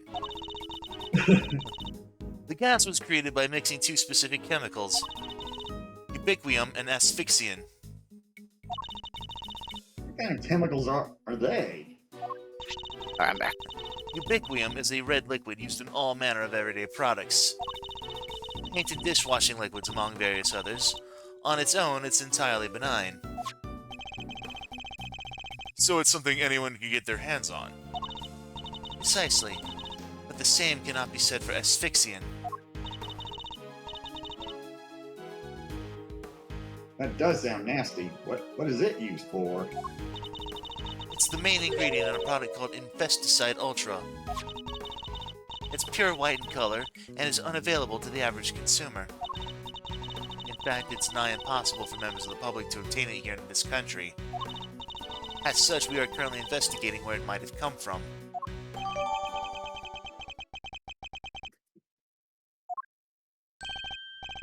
I'm back, and I know the name of the chemical now. Don't waste your breath. Judge Cavell informed us already. Oh, great. That'll just make this quicker then. Parts of gas ubiquium is used in paint and stuff, right? There was somebody here at the gallery today who brought paints with them. Your friend, the artist. Can't accuse me just because of that! Connection to the paints on the palette in your hand. Edgy is this kid okay? He seems a little... Indeed, I haven't known him long, but he's a little prone to jumping to the wrong conclusions. Hey, quit talking about me like that when I'm in here.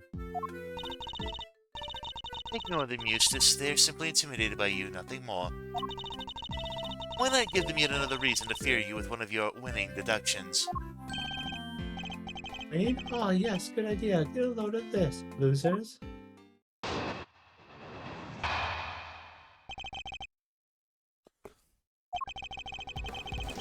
My friend the artist here won the race to find the victim and was first on the scene, correct?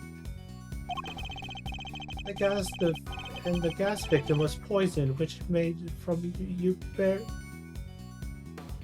aquarium, which, as we all know, is found in paint. He was carrying paint on its person, and he was the one when he strayed away from the victim. This really makes him the winner on our list of suspects. Right, Devil? You think so too, all right?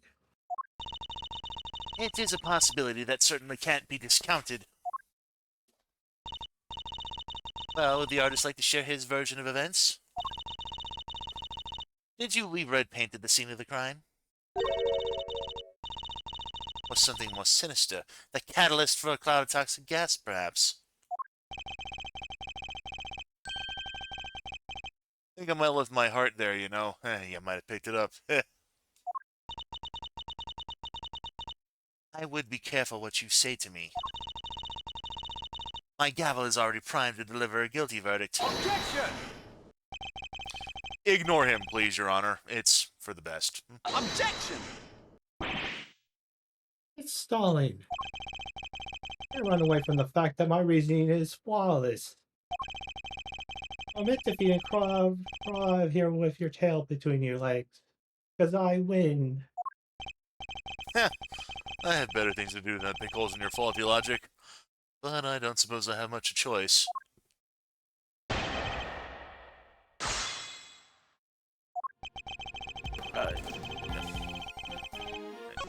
Present the poison gas screening on the second state. Objection!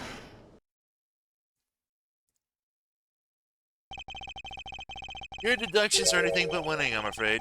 Unless you're looking to win a prize for incoherence. So you agree that I deserve a prize? What you deserve is to be set right. The gas came from within the case containing the sculpture of Pisces. It did, and it was created by the artist. The red paint that we all know is full of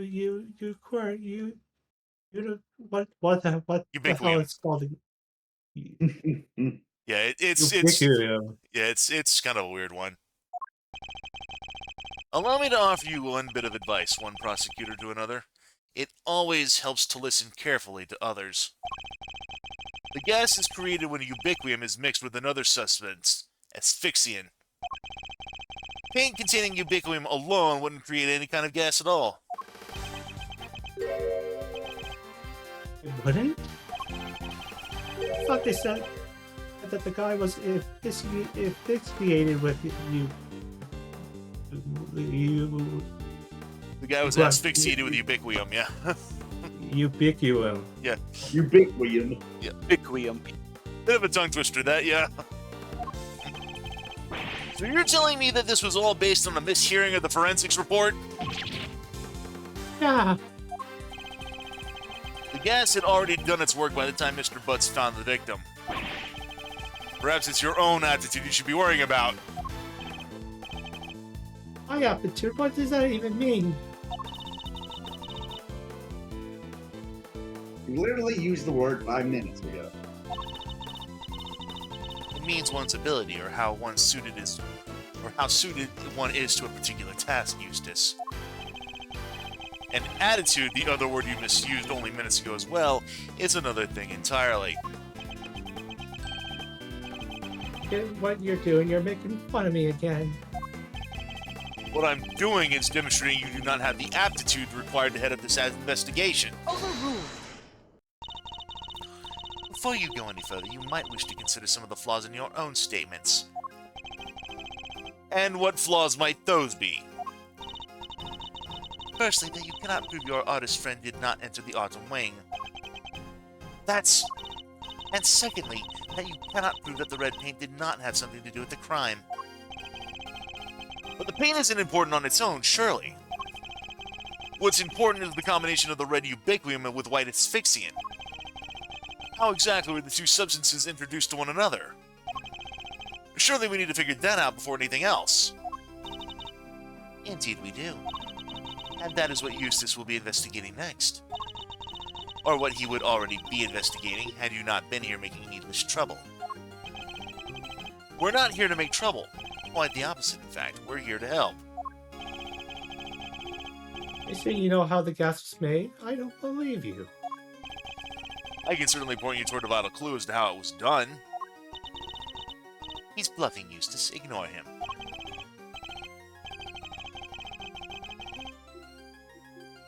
It's fine, Gavel. He's clearly lying. Might as well let him talk himself into a corner.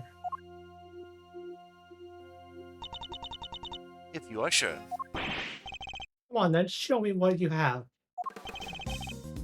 It shows what gas was created. Assess statue sketch. Take that! Saying this somehow shows us how the chemicals were mixed to make the poison gas? That's exactly what I'm saying, yes. Thank you for noticing. Notice! Thank you for noticing this new notice. Your noticing it has been noticed and the authorities have been notified. Well, they do say I have a good eye. The red tears Mr. Butts saw, that was the ubiquium. What? Wait a sec. You're saying the statue cried the stuff out? What? Star culprit is some kind of evil spirit? How much time am I gonna have to waste talking him through this step by step? The red tears alone would not have been enough to create the gas. They must have mixed with something else inside the case. What? And what evidence do you have that? What happened? The evidence right here in the sketch I just showed you. I need to point out the part that shows that the two liquids had mixed together. That would be this pink stuff here on the floor. Take that! Yep.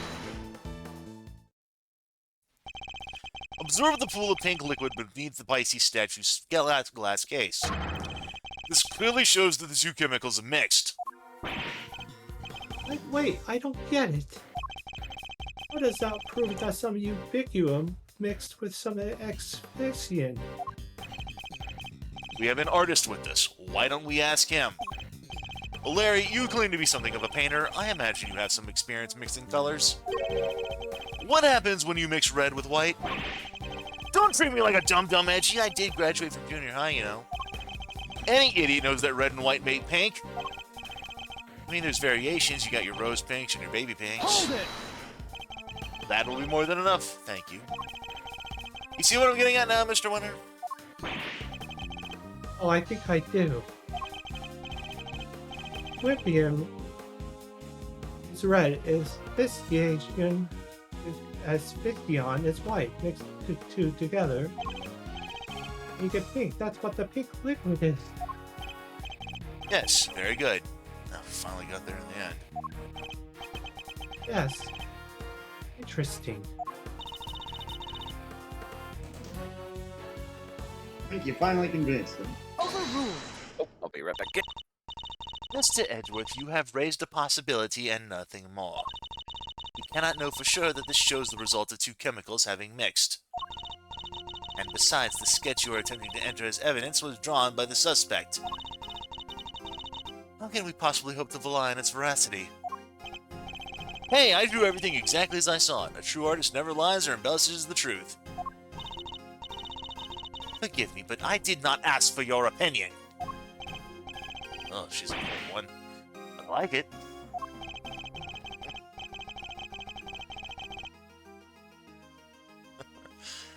I need to check something here.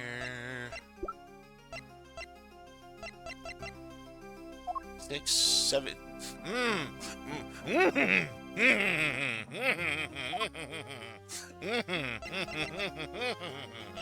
Oh.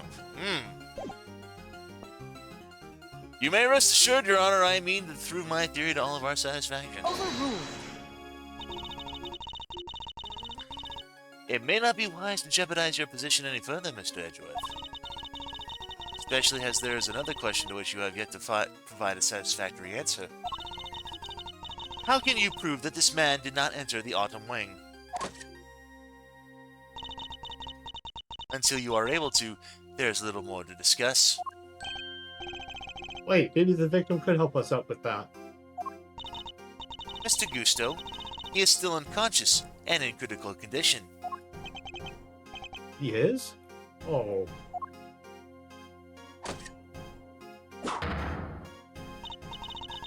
Now, if you don't mind, Eustace needs to carry out his own investigation of this area. If you would be so kind as to leave him in peace.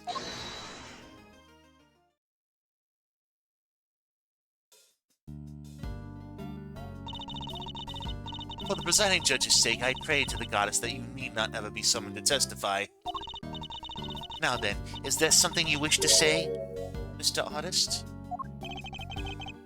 If you could just hold that pose for a moment there, Miss Ice Queen. I am Justice Verity Gabelle, and I would be grateful if you would dispense with childish epithets. Oh, finally she tells me her name. Nice to meet you, Verity. Name's Larice Donum, but you can call me Larice. If you could stop wasting the court's time, Mr. Donum. Oh, yeah, sorry, just... There's something I forgot to mention. The door was locked. I tried to open it, and then the old guy came tumbling out. It does appear that the door can be unlocked from the inside.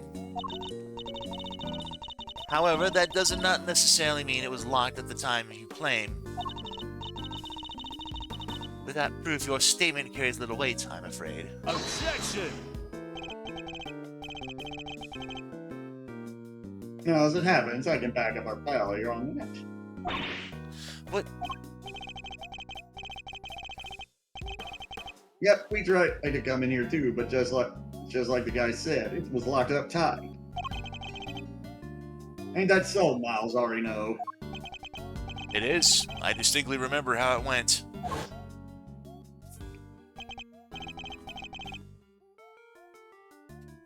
So, Winter Wing, Winter Wing.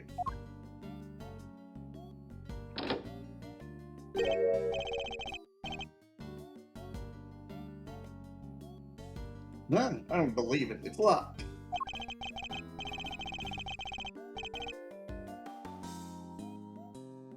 The gallery's open for biz, but the Winter Wing's off limits. What gives? Prior to the incident with the gas, it was not possible to enter this room from the outside. Overruled! And what is to say that your suspicious friend was not in here with the victim the entire time? Objection! The fact that he didn't suffer the ill effects of the gas. Searching for a gas mask if you like. I doubt you'll find one.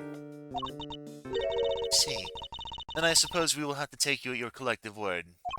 That was a little too easy. Well, Judge Cavell, do you accept that Mr. Butts is no longer a viable suspect? And that once again, Mr. Winter's deductions have fallen short of the mark?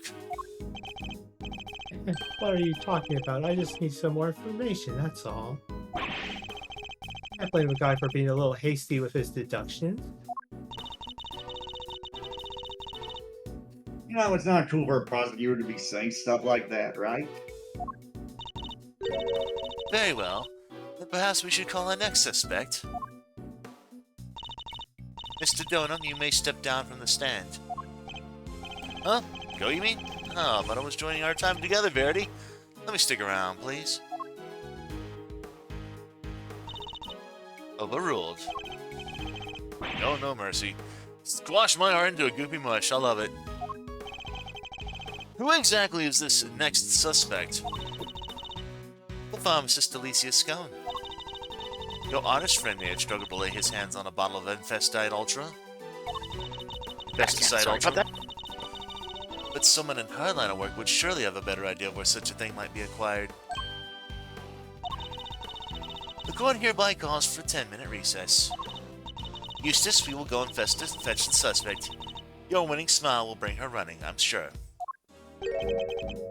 I'm winning? Oh, of course, Gavel. Let's go get her at once. Detective Flatfoot, you carry on investigating while I'm gone, alright? Sure.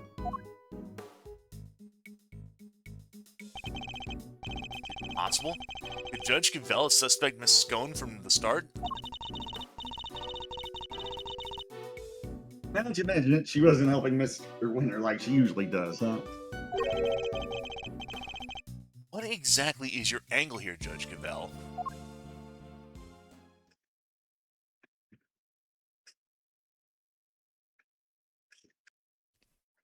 To be continued. Oh, I did a lot of talking. I need something to, let my whistle here. For the throat. Yeah. So, we're Oh gonna... yeah, I was just about to say, about to get something to wet your whistle. Yeah? Alright, we're gonna take a quick break here, and, I will be right back. Alright. I need to take a drink myself. I'm gonna check something in the meeting for a little bit.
Hey, And just to give you guys a heads up, I'm probably going to be needing to head back upstairs just in about 45 minutes, give or take. All I put in an order for a delivery, and estimated time of arrival is going to be in about.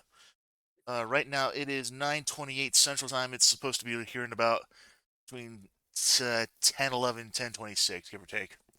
So, just giving y'all a heads up on that. I may have to step away for just a few minutes. Alright. April 2nd, 12:05 p.m. Zodiac Call, Autumn Wing.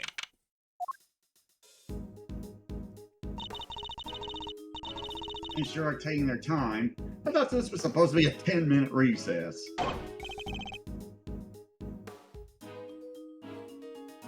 Oh, I don't know if DM's back yet. Oh.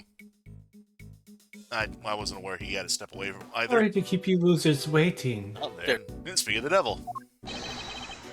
But wait no longer. I won the race to find Delicia Scone, and here she is. Hello, dearie. This lovely young man said you wanted to speak to me. Also, you don't look like. I was about to say, just like Judy Bound, she doesn't look like she changed a single bit in the 18 years since. Delicia Scone, purveyor of the most wondrous wares a pharmacist can offer at your service. Also, do note the fact that I love that even though we know that she's a pharmacist, she's still dressed like a chef. Complete with the mixing bowl and everything. Yep. Delicia to my pals, and even Miss Delicious to some. Call me the winner, and I'll call you whatever I want. Hey, can't take that out of context. All right, Winnie Pooh. Whatever you say, it's lovely to meet you, dearie. Oh my god, Winnie. I'm thinking Winnie the Pooh now. So Yep. much for calling me the winner. Oh, have we met before, young man?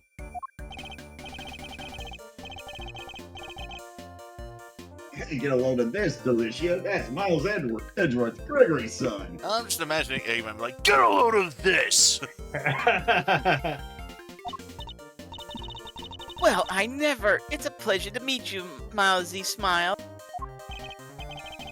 You must address me by giving him a name. Just Miles will do.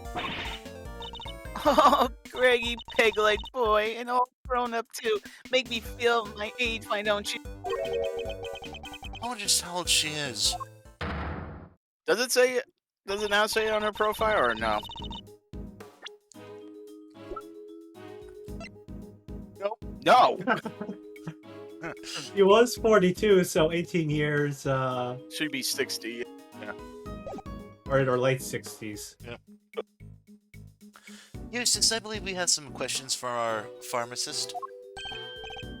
Oh yeah, what brings you to the gallery today, Miss Scone? Why, I came to see dear old Moody Judy, of course. We've been fast friends for 18 long years, and no one's gonna stop me visiting her now. I understand that you helped look after Mr. Gusto in the immediate aftermath of the attack. Oh, I didn't do much really, just whipped up a quick antidote for the dear old doctor. Wow, you can make an antidote just like that? Oh yes, dear, as long as I have the right ingredients, I can throw together just about any medicine you like. It certainly helped the medical room was well equipped though. We were much better off treating him here than losing vital minutes taking him to the hospital. Anyway, we did what we could. The rest, well, that's up to him. do you know the victim, Miss Delicious? Oh, yes. Well, sort of. It's been 18 years since I last saw him. Apparently, he's famous these days. One of the best confectioners in the world, or so they say. Interesting, so he's a well-known public figure. Oh, yes, dear. He was on the news and everything. Confectionery crafting king of the world, they say. Wow, so the old dog really went to his thing pawing up his dick, just like he said. I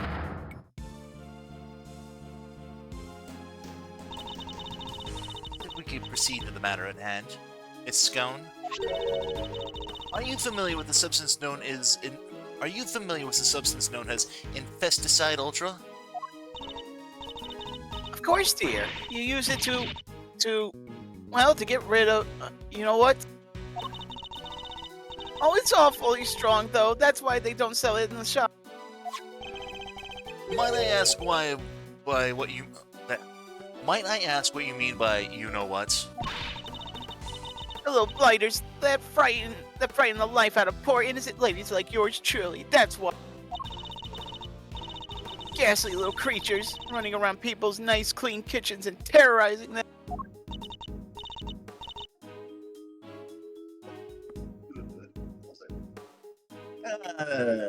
Get it? Those. Thank you, Miss Scone. One more question, if you don't mind. Are you aware of what happens when the chemicals asphyxian and ubiquium are combined? Oh, yes? It's right there in the Infesticide Ultra instructions. Do not mix with products containing ubiquium ever. Because if you do, they react with each other and make a horrible poisonous gas. What was it again? Effects of annihilation include respiratory complications and, death. Poor old Gusty very nearly didn't make it. To make that much gas, you need, probably 500 milliliters. Yeah, I was trying to say it. I don't know why I had a hard time saying that. Of each chemical item. He certainly sounds like a skilled pharmacist. Ubiquium's awfully thick and sticky, and it heats up very quickly indeed. It's also bright red and smells minty fresh. Oh, and cheap as chips. That's why they use it in everything. Asphyxion's more watery and it's white in color. That will do, thank you. You are clearly well informed, Miss Scone. As well I should be, dearie. After all, Infesticide Ultra is made by the company I work for. Oh, but before you get the wrong idea, they don't go around handing out free samples. As I say, it's awfully terribly dangerous. You couldn't buy it even if you wanted to. Yes, Miss Scone. Very interesting indeed. I think that tells us all we need to know. Strange, I thought she suspected Miss Scone. But something in that smile makes me wonder if she has some other angle in mind.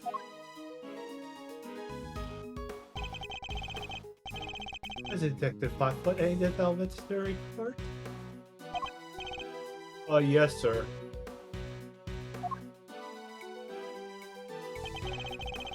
Turns out the sculpture's glass display cases were open from top to the bottom.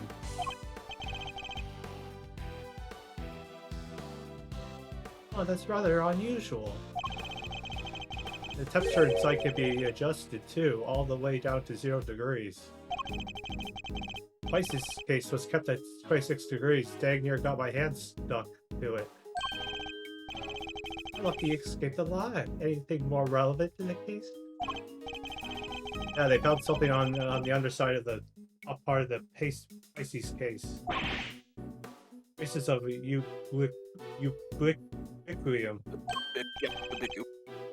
Oh, now we're talking. That's odd. If there was ubiquium stuck to it, it should have stayed stuck. After all, at 26 degrees, it would have been frozen solid. Boy, huh? So how did things wind up as they are now? I think Kay might be able to help us figure out just that. Or at least, Mr. Thief might. Huh, you guys are that desperate to get my goods died, huh? Fine, I don't know what the heck you're talking about, but take it away.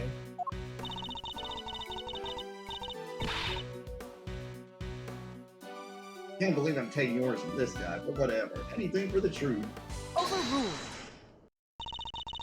Before you get too carried away, the Goddess of Justice has no need of your help. We will find the truth ourselves. Ouch, why so frosty, Judge G? The baby prosecutor just gave us the big thumbs up. What's the issue here? No, wait. You wait. Don't tell me the committee has some dirty little secret it doesn't want us finding out.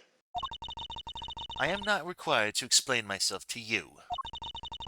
But if you feel that you absolutely must participate in the investigation, perhaps you can prove to me that it will be worth our while to keep you around. What exactly does she have in mind here? Who triggered the release of the poison gas? If you can answer this question, I will consent to your participation in the investigation. You're the lady, Smiles. Somebody opened up the Pisces case and let out that gas.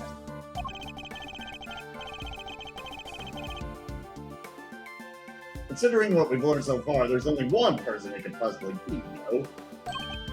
Yes. The answer is indisputable. In that case, please kindly provide it now.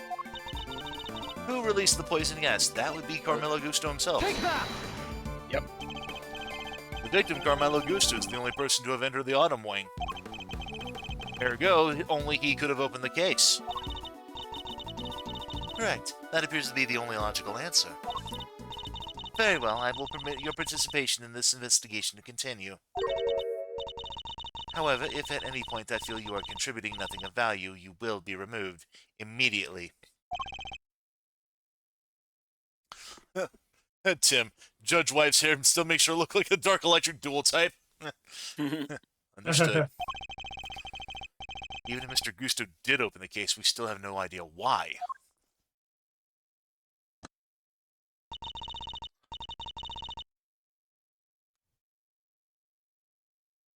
All right, Mr. Edgeworth, tell me what you want to see. Let's use the data we've collected to recreate the scene before the poison gas went off.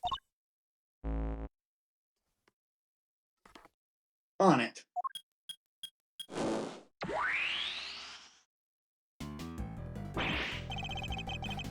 Hey, don't scare me like that. So this is what you were talking about, your Mr. Thief.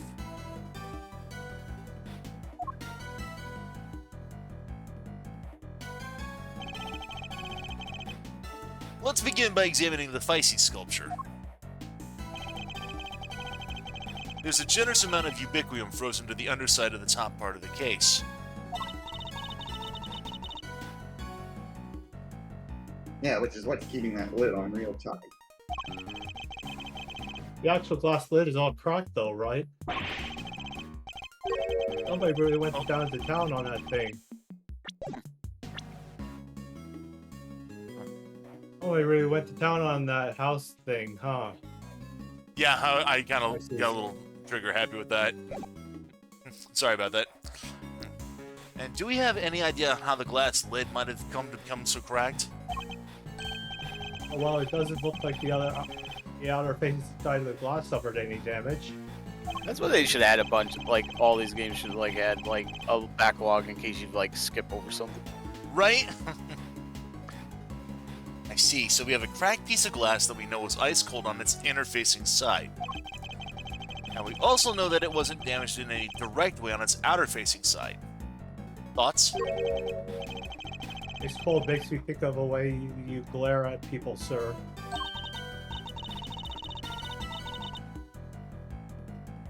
Cracks make me think about those deeply etched lines on your forehead. It was cracked by heat expansion. Applying heat to ice-cold glass on the outside will cause it to crack.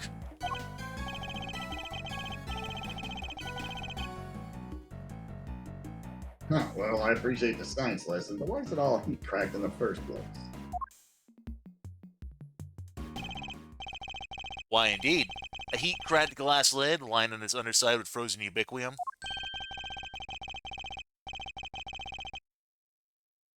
You know, like the cat.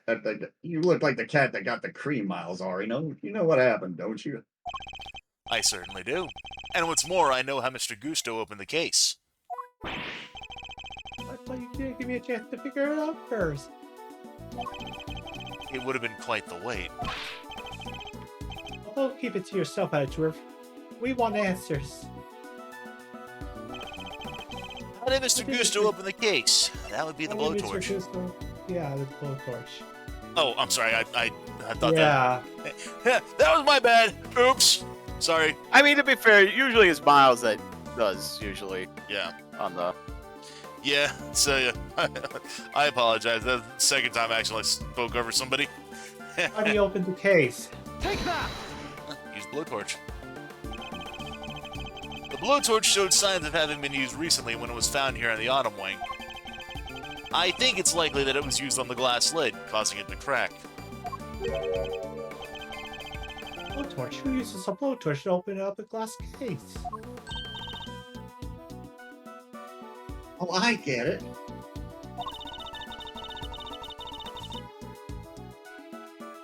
Mr. Gusto was trying to melt the frozen big Ubiquium. so he could open the lid. Indeed. Keeping to the answer by second, but we'll see who wins in the end.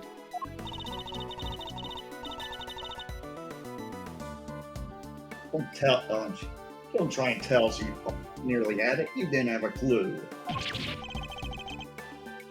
Those Edgeworth are making things hard to understand. Hey, would you mind updating the recreation so Mr. Winter can follow along as well?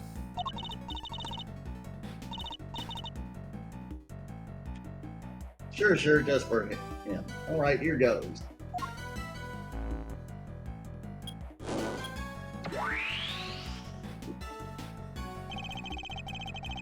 Mr. Gusto was alone in the Autumn Wing. And while he was in here, he used his blowtorch to melt the frozen ubiquium on the underside of the lid. And?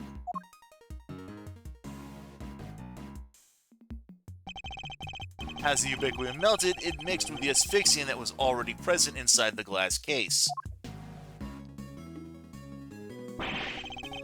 thereby producing our poison gas.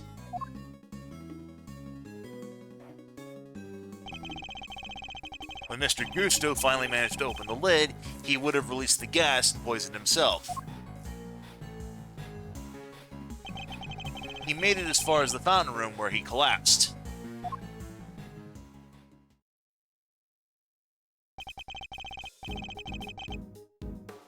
We opened the case and out came the gas, huh? Seems we got there in the end.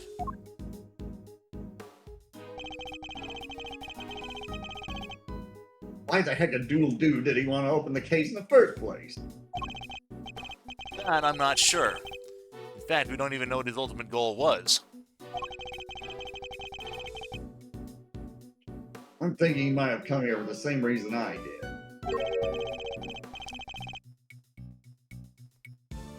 To check out the Autumn Wing, but check out not the Autumn Wing, but the Winter Wing.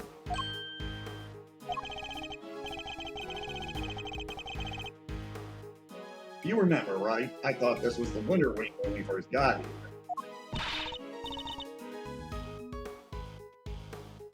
Oh, caught you out too, did it, my little Eddie Lumpkin? I was ever so confused. What with it being where Chili Wink's room was all those years ago? There's even the same little tree in front of the black door. Who wouldn't be all at 6s and 7s, eh? Did everyone involved with the I-7 incident make the same mistake? I think we need to go and take another look at the Winter Wing. Time to see how quickly I can convince Mr. Winter, I suppose. Here you go, ladies and gentlemen. I have an answer. The answer to what, exactly? Man was going to end it all. Dramatic exit stage left from the RT party farewell.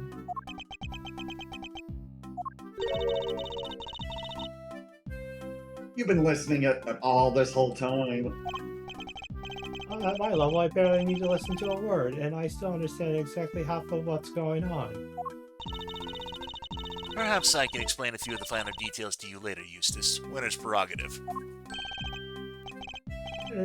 Sure, thanks, Gobble. Thank you indeed. I find it's always best to leave things like child wrangling to a professional. And Tim even says, Scone made the 6-7 mead before it was, well, that was never cool, but before it was made.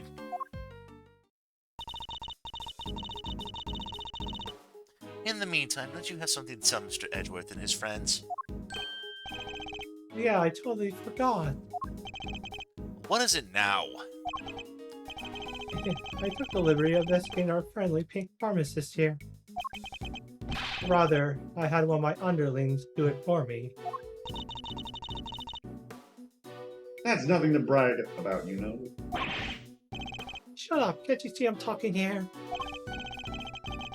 Anyways, let's put a pin in my suicide theory for now, then. There's something more important to discuss.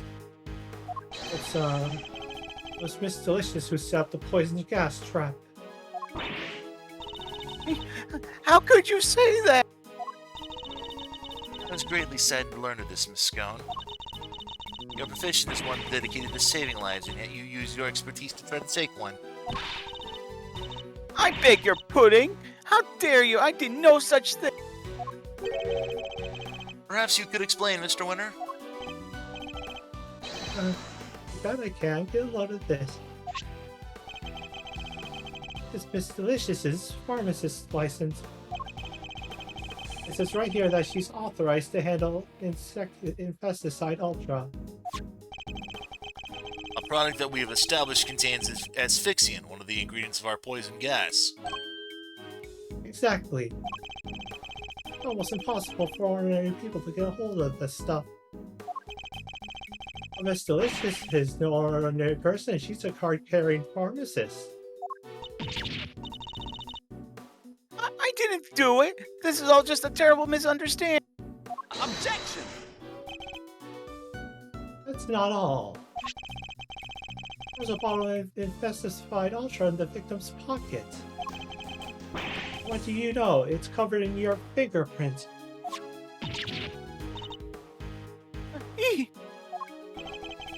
We know that you and Mr. Brown took the victim to the medical room. Better moment to slip the bottle into his pocket, hmm? No.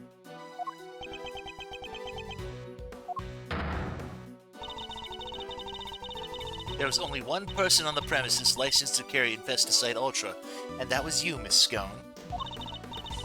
Furthermore, you are acquainted with Miss Bound, the owner of the gallery. Meaning you would have had access to the building and ample opportunity to prepare your trap. No, dear, listen, you don't understand that Infesticide Ultra was stolen from me. Lying will only lengthen your sentence, Miss Scone. I'm not lying. Oh, it's in my bag somewhere, I'm sure of. What is she looking for? That's not it. And that's not it. That cloth looks familiar. Ah, here we go. I knew it was in here somewhere. Look. And what is this? Been written on it, I think. April 1st, complaint filed. Offense theft. Item stolen, Infesticide Ultra, 1 bottle. It's a crime report relating to a theft! What? See, you silly billies. I told you somebody pinched it off of me a week ago, no less. By which you mean to say that it was not in your possession at any point today? That's exactly what I mean to say. I think the bottle you found might be the one I lost. I always have some in my medicine bag, just in case, you know. And I'm supposed to keep my bag locked up tight, but, well, I'd forget my head if it wasn't screwed on. And now, thanks to silly old me, someone's gone and mixed up a cloud of poison gas with the stuff. I see. But why on earth would you carry such a hazardous substance around with you? Like I said, just in case, you never know when one of them might appear.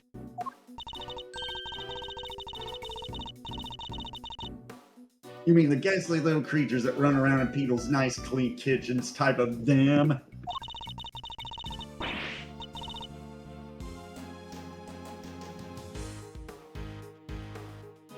You could just roll up a newspaper and whack! One and done. Owl, what do I do now? Ah, of course. I think perhaps it might be wise to confirm the authenticity of the crime report, just to be safe. It can't hurt to verify Miss Scone's story, after all. She may be lying to us. Idea. Alright, I'm gonna give the priest meeting a call. Don't go anywhere. Well,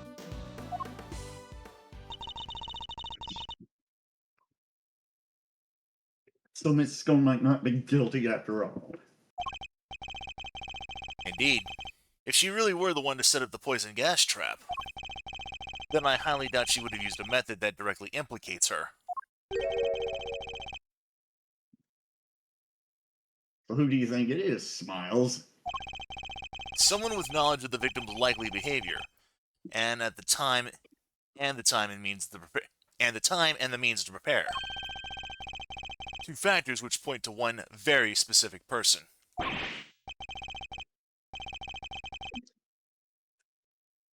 Oh yeah, and who might that be? Don't leave us hanging, big guy. Who had the means to steal the Infesticide Ultra and dress one room up to look like another?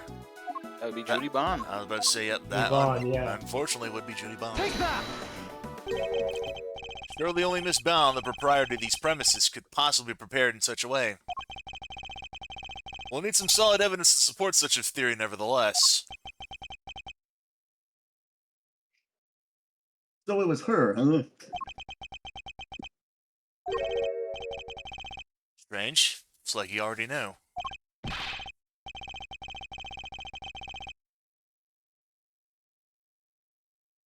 Whew, nice shooting, Miles are. You know, I might have had to make that associate position of a permanent deal. That is not what I was hoping for. I'm back with results. Please have confirmed that that's what's really reported and logged. Which means we may have been a little hasty with some of our conclusions.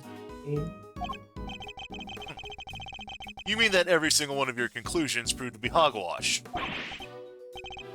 No, I mean, we're only just getting started. Oh? Then what's our next move? First we need to go talk to Miss Bound. And then? And then I'll think about what to do after that. Eustace? Mr. Gusto's real destination appears to have been the Winter Wing. Perhaps it would be worth having someone investigate that room more thoroughly. Oh yeah, we should totally do that. Actually, go and investigate the Winter Wing.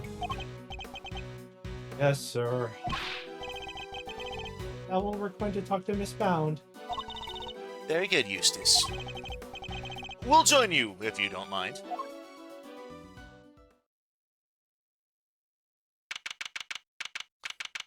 April 2nd, 1:35 p.m. Zodiac Hall, Fountain Room.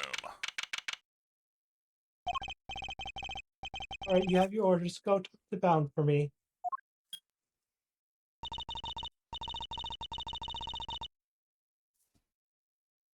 Hey, Mr. Winter, weren't we going to talk? Weren't we going to talk with Mr. Bound Ms. Bound ourselves? Sure, but I thought why not let the grunt handle the grunt work for a change, you know? Means I could just sit back and wait for the report. A winning strategy. Spoken like a true lazy individual. You spoiled little.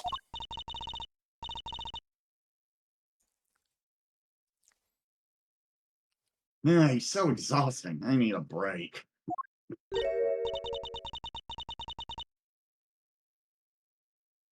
There's something in the fountain.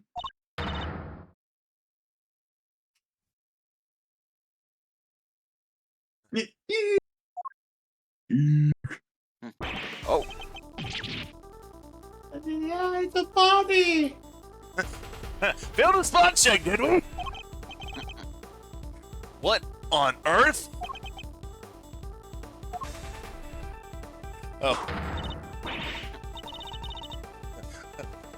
I love how Fender didn't even have a he just had an exclamation mark like Order in the court. Someone call forensics. Bad news, sir. Real bad news. Order. I will have order, detective. Ice sculptures in the Winter Wing. They've all melted.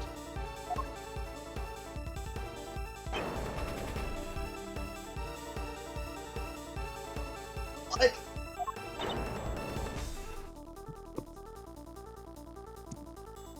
Did? Huh?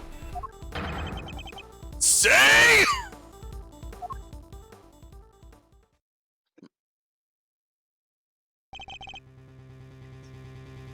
What is the meaning of this? Now we have 2 victims?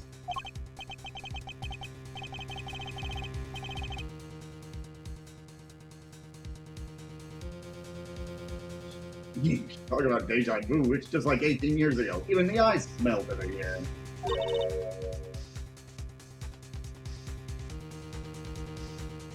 Again?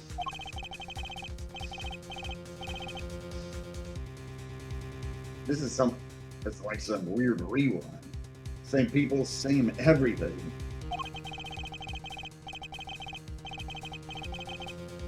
I said it before and I'll say it again. This is no Kawinky Gate. You're with me, right, Miles Arino? I am. I think the answers lie in the I-7 incident itself. In fact, I'm convinced of it.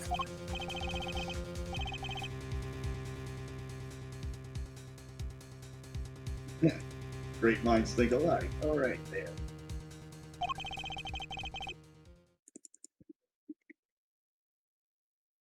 Time for another trip down memory lane.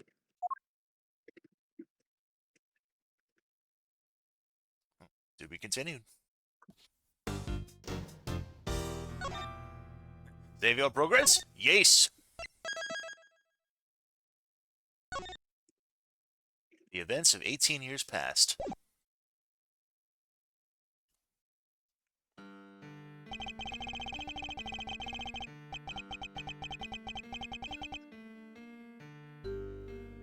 I still can't believe the II-7 incident was Gregory's last case. Hey, so that's been 18 long years since.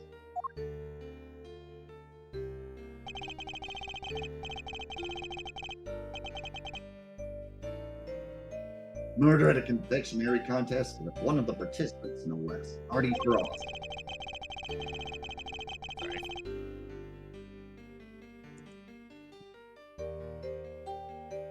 They pulled this body out of a treasure chest that was a part of Sensen Tangarora's chocolate tablet.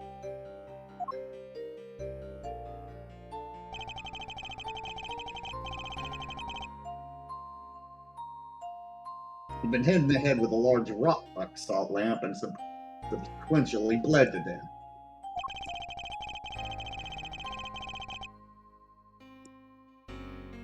We found the lamp hidden inside the candy castle Delicious Stone had made for the contest.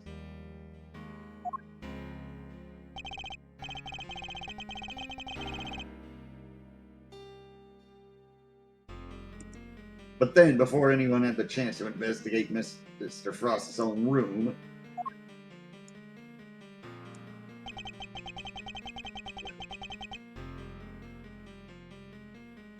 all of his icy creations had melted clean away.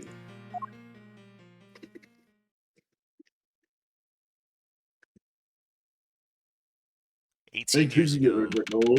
Yep. December 24th, 9:05 p.m. Contest venue, Fountain Room.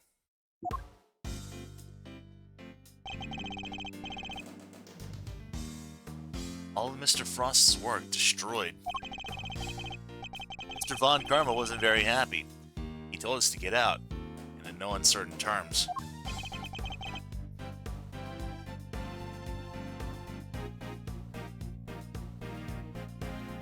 What do we do now, Mr. E?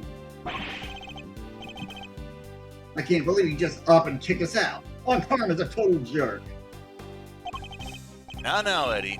It was always the job of the police and the prosecutor's office to investigate the scene. Yeah, but he didn't have to talk to us like that.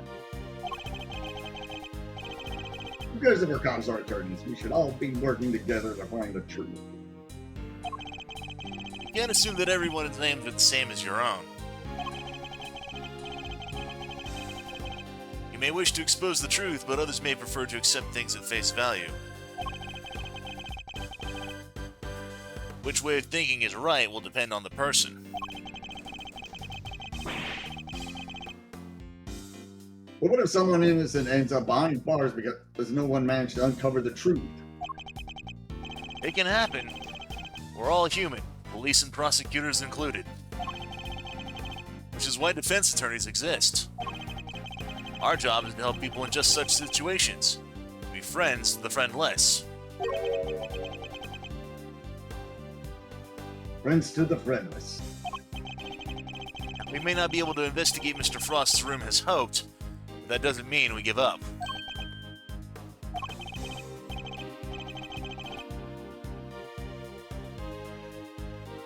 You're right, Mr. E. I'm sorry. I should have thought more before I opened my big mouth. You're young, Eddie. You'll learn soon enough. I will, I promise.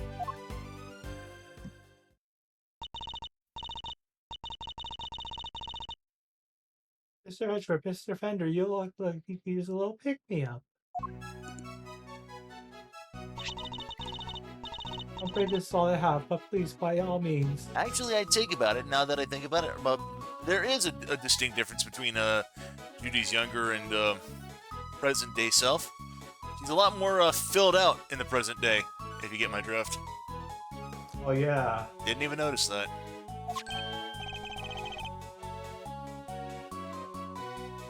Well, Oh. you're the best, Mr. You're the best, Miss Bound. Chocolates. Thank you. A little sugar boost might actually help. Although these are a little too sweet for my liking. And a little uniquely shaped. I'm sorry if they're not to your taste.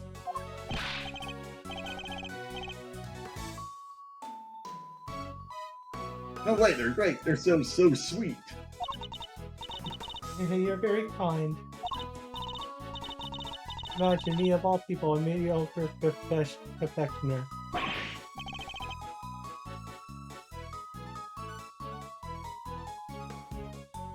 What? You mean you made these yourself? Yes, Samson loves chocolate, so I had to learn. Keeping him supplied with his favorite treats is just one of my duties. Though he does spend most of the time coaching me on how to improve my technique. Mr. Tangaroa sure is a lucky guy.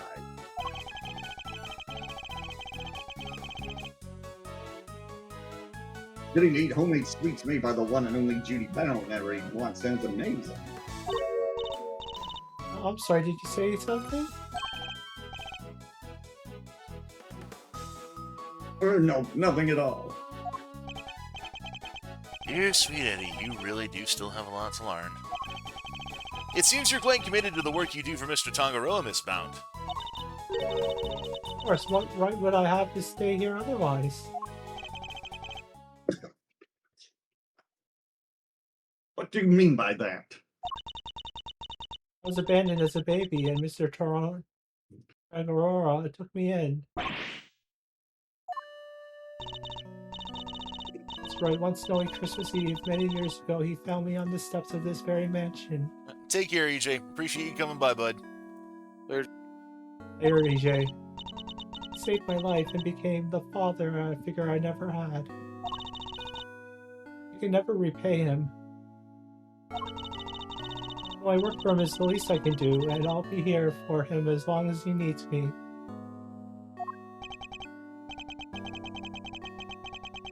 That's the most beautiful thing I've ever heard. I must be getting old. I'm welling up a little myself. And to think today is Christmas Eve. I can't even give him his present in person. Do anything, save him. Anything. Please, if there's something I can do for you to help, just say it. We're very grateful, Miss Bound. Oh, I do believe that's my delivery. I'll be right with you.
Tim says, Greg Hedgie looks very Hank Hill from this angle.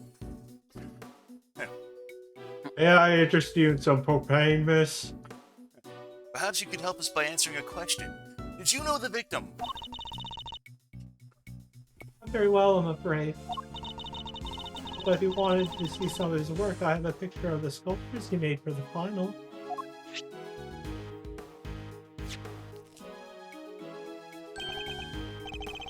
My, they're stunning. Aren't they? I think they're masterpieces.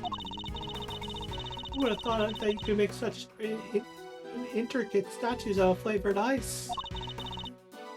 Samson adored them too. Oh, hey, that's Taurus and Gemini, right?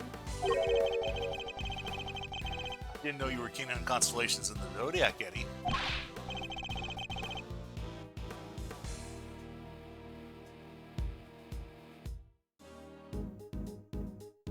Oh, I love it. The stories those stars can tell.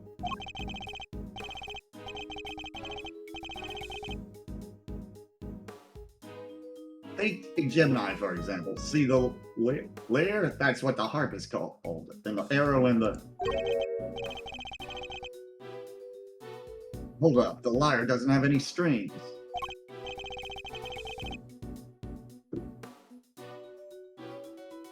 Huh? Did Mr. Frost forget to add them, maybe?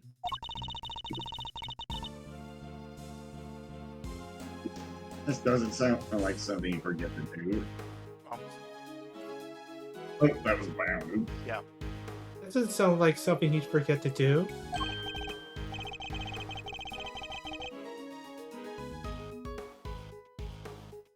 Wait, really? But I thought you just said you didn't know him very well. Oh, well, he didn't seem the type. Seems she has something to hide, too. You took this photograph yourself, Miss Bound? Yes, I used this instant camera here. It tells the pictures as soon as you take them. It's so useful.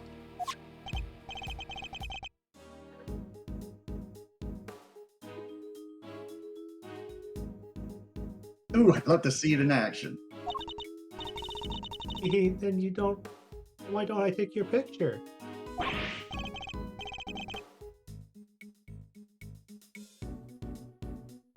Yes, sir. Yes. Come on, Mr. E. Let's get a shot of the both of us.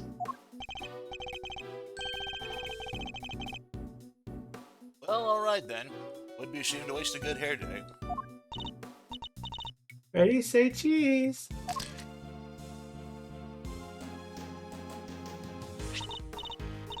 They're all done, and the picture's yours to keep, Mr. Fender.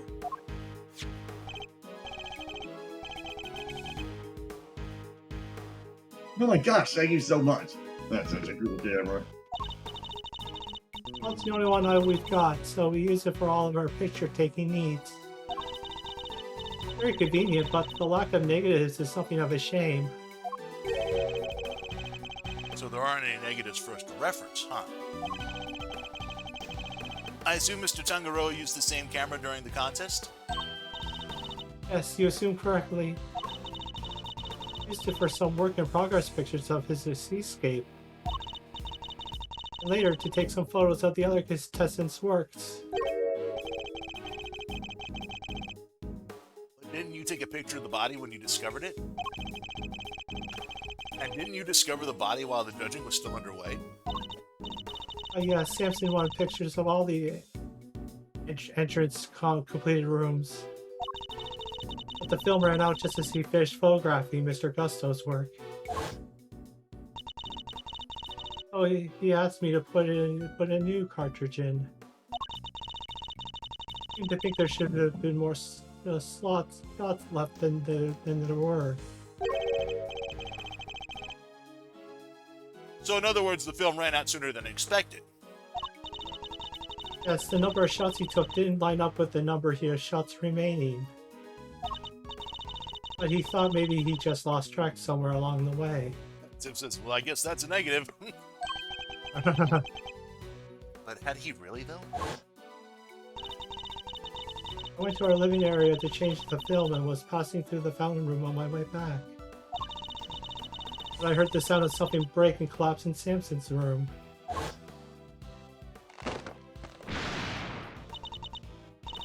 Samson, are you in here? Ah! Sir Frost's body was just lying there. I was in total shock. Shock, I say. It's all too much. I remember I called the police and then I went to tell everybody else. And the camera, it's been with me ever since. See. I'd be grateful if you could lend us the camera in this picture, Miss Bound. First, here you go. Thank you.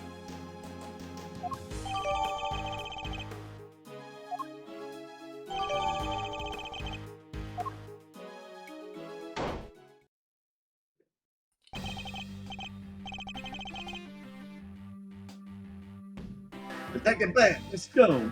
Are they done investigating? They done with me, that's for certain.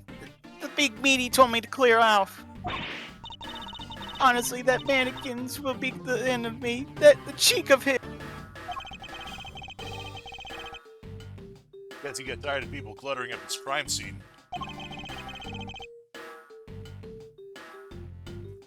Did he run you off too, Detective Bad? Yeah, Von Karma seems to think I'm a nuisance and to thinks his way with me around. Why would Mr. Von Karma go so far as to exclude his own lead detective? Still, I've got a pretty good look at the scene. As for Gusto, he's enjoying a nice little chat right now in Frost's room. What about? Not the fact that Miss Bound said she saw him going in there during the contest. Mr. Gusto went into Mr. Frost's room? That's right, and I have to say he looked very much like he didn't want to be seen.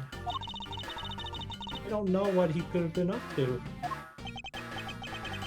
Well, he's candidate number 1 at the moment, as the guy who melted Frost's work.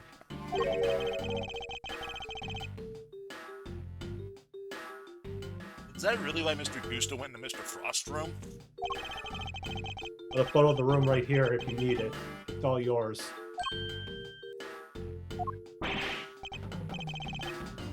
Wait, what? Why would you just give it to us? I gotta spell it out for you, kid. I'm offering to help you guys. I want the truth about this case as bad as you do. Come out. Really, Detective Bat? Mr. Von Karma won't be happy about this. Yeah, well, I'm not Vera Von Karma's stooge. These guys stole all my investigation, and I'm not gonna play by the book either. I don't let pesky rules keep me from finding the truth. Now can I, Mr. Edgeworth? Indeed. Thank you, Detective Bad.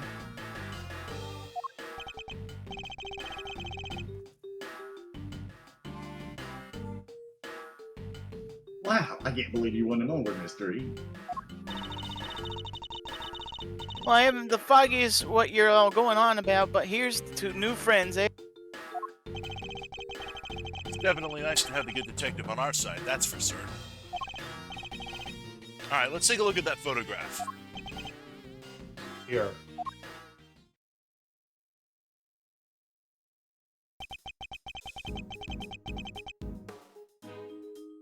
This is what Frost's room looks like right now.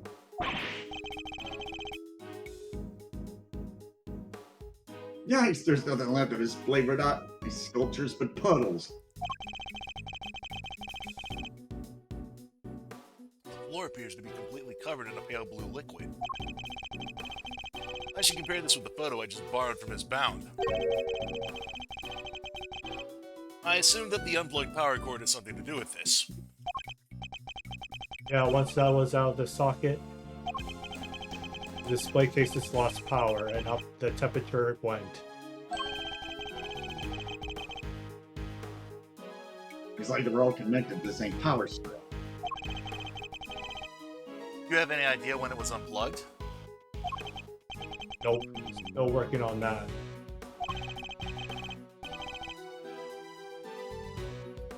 Those sculptures were beautiful. What a waste. You can say that again. I should have taken a few more bites out of them while I had the chance.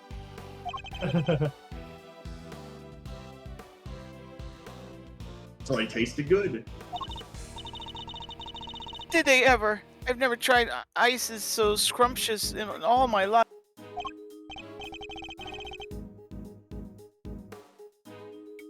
Really? Man, I wish I could have had a bite. Well, scrumptious except for the salty bit. Of course, that was unbearable. Salty bit. It's in the other photo you've got there. This bit, the harpy thing. Yep, nice liar.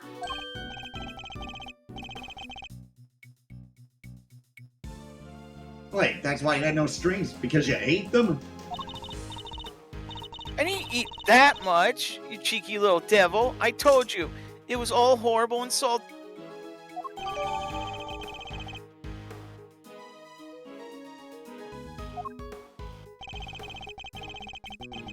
It's interesting that only one particular part of this one particular sculpture tasted different from the rest. And that someone other than Miss Scone could be really responsible for eating the rest of the strings. Did you notice anything else, Miss Scone? Come to think of it, I did. There was a funny little mark on Chili Wink's fork. It was 2 little letters. Let me see if I can draw it for you.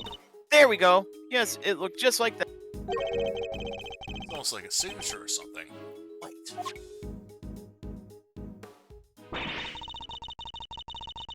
I just knew Mr. Frost wouldn't have made that harp without strings. How the heck to skip an important detail like that? I hope you don't mind me asking, Miss Bound. But are you certain you didn't know Mr. Frost particularly well? No, I barely knew him, I swear. Is that so? You certainly seem to have some strong opinions about his attitude toward his work. The sculptures were so carefully made, I didn't think he'd miss something so important. I'm sorry, but I don't believe you. You have a more personal connection to his work than that. What makes you say that? I have an item of evidence that appears to have been one of Mr. Frost's possessions. And it shares a key feature with another piece of evidence.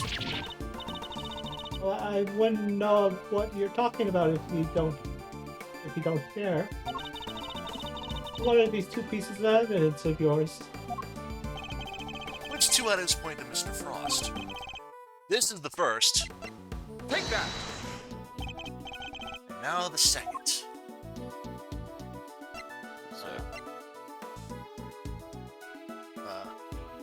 Maybe the Tangaro's cat. teapot. And Mr. Tengoro's teapot.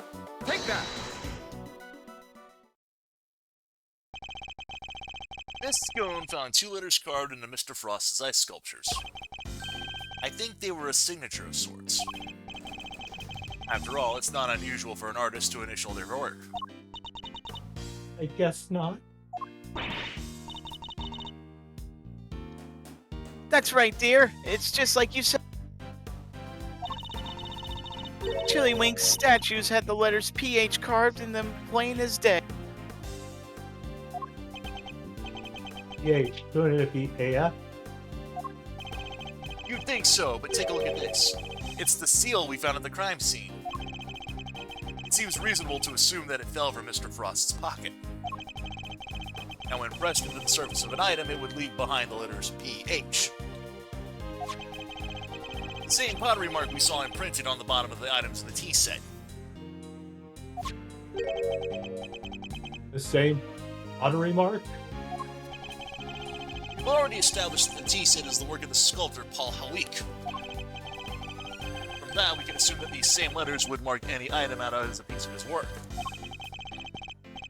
A fact which you are well aware, correct, Miss Bound? Oh yes, I know that he always marks his work with his initials like that.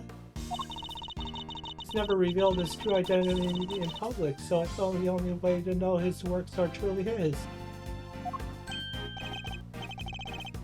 You mean Paul? Our twin was. That's right, Detective. Artie Frost had another identity. He was no ordinary confectioner, at least as far as Miss Bound was concerned. For you see, Mr. Frost was, in fact, a famed sculptor. Mr. Frost was, in fact, none other than famed sculptor Paul Halik.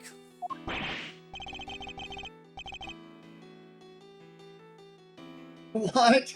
Mr. Frost and Paul Halik were the same person? It's not like the marks had hard to copy though. Anyone who's seen it could fake it in with it.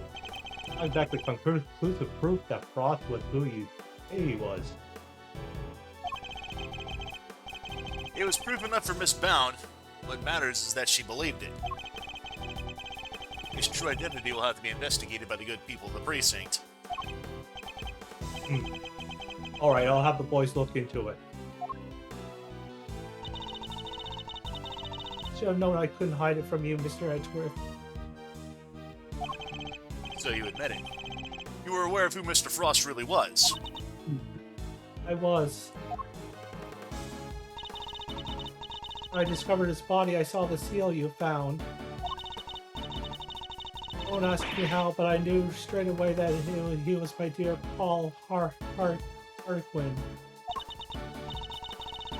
Imagine his entries in a confectionery contest were his final legacy, a great man like that. And be honest, did you enter Mr. Frost's room at any point?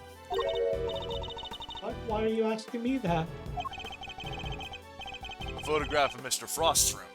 I'd like to know when it was taken. Oh, I must have gotten mixed up with one of the ones Samson took during the judging. Objection! I'm afraid I find that rather hard to believe. You said yourself that the camera ran out of film during the judging. And you've had the change of camera, and you've had charge of the camera since before Mr. Tangaroa had the chance to visit Mr. Frost's room. That's how you were able to take that picture when you discovered Mr. Frost's body. I suppose so. This suggests that you took only 2 pictures with the new film. One of Mr. Frost's body, and one of his room. But I have a piece of evidence that says otherwise.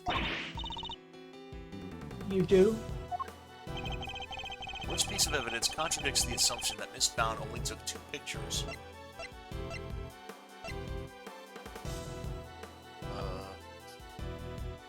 Key.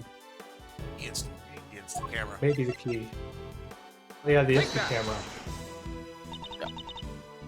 Camera? You gave the picture of the body to the police, and the picture of Mr. Frost's room to me.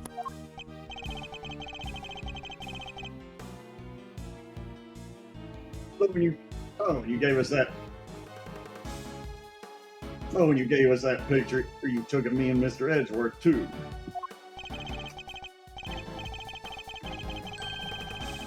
3 photographs in total, and yet the film cartridge in this camera only has 3 exposures remaining, out of a total of 20. You took more pictures, and I want to know what of.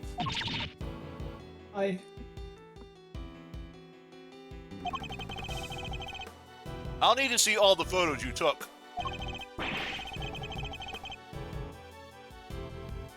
Perhaps then we'll finally learn what you were really up to. I'm so sorry. I confess I've been lying to you.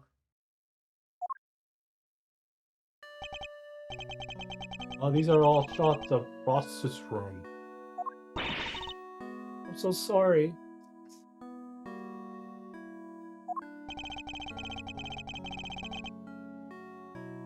Looks like she took pictures of his work from every possible angle.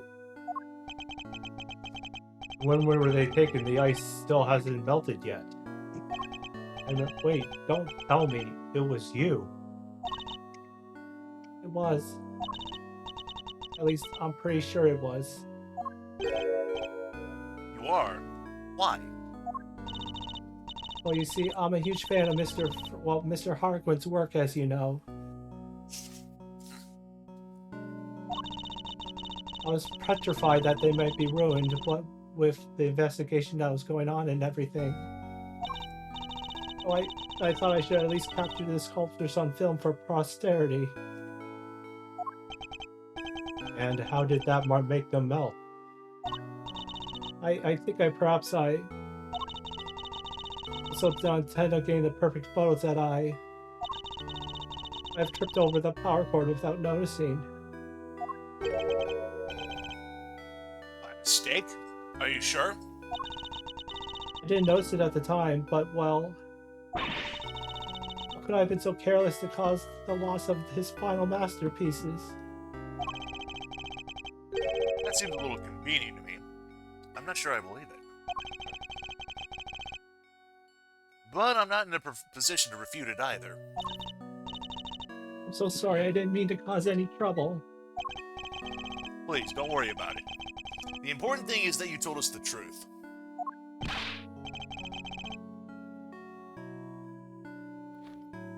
What he said, no hard feelings, Miss Bound. Thank you. Mr. Edgeworth, picture's yours. Hope it helps.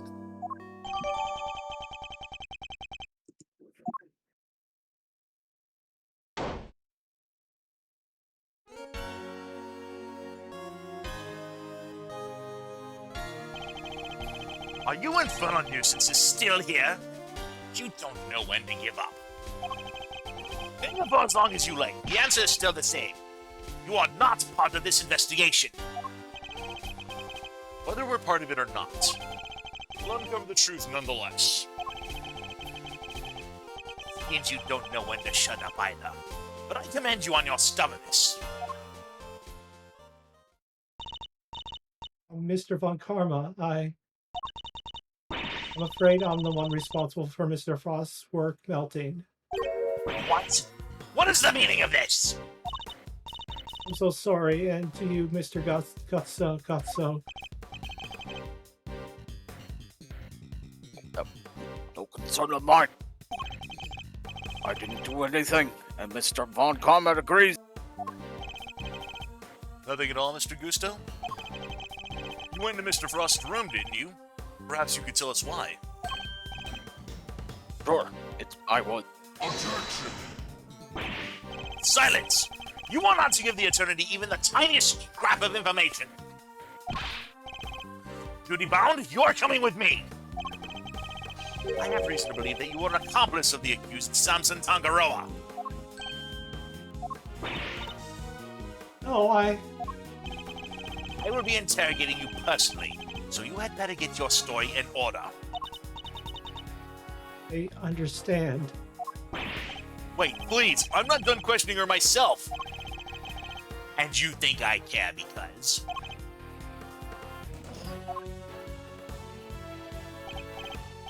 Bad, Gusto, and you, Scone. I have questions for all of you. I expect answers.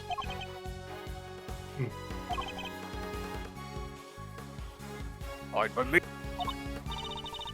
Oh, you could at least ask nicely, man.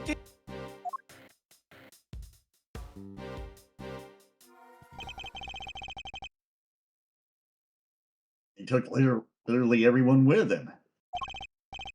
Indeed. Well, I suppose that means there's little point in us hanging around either. Perhaps it's time we got going anyway. It is rather late. Oh, the snow's let up.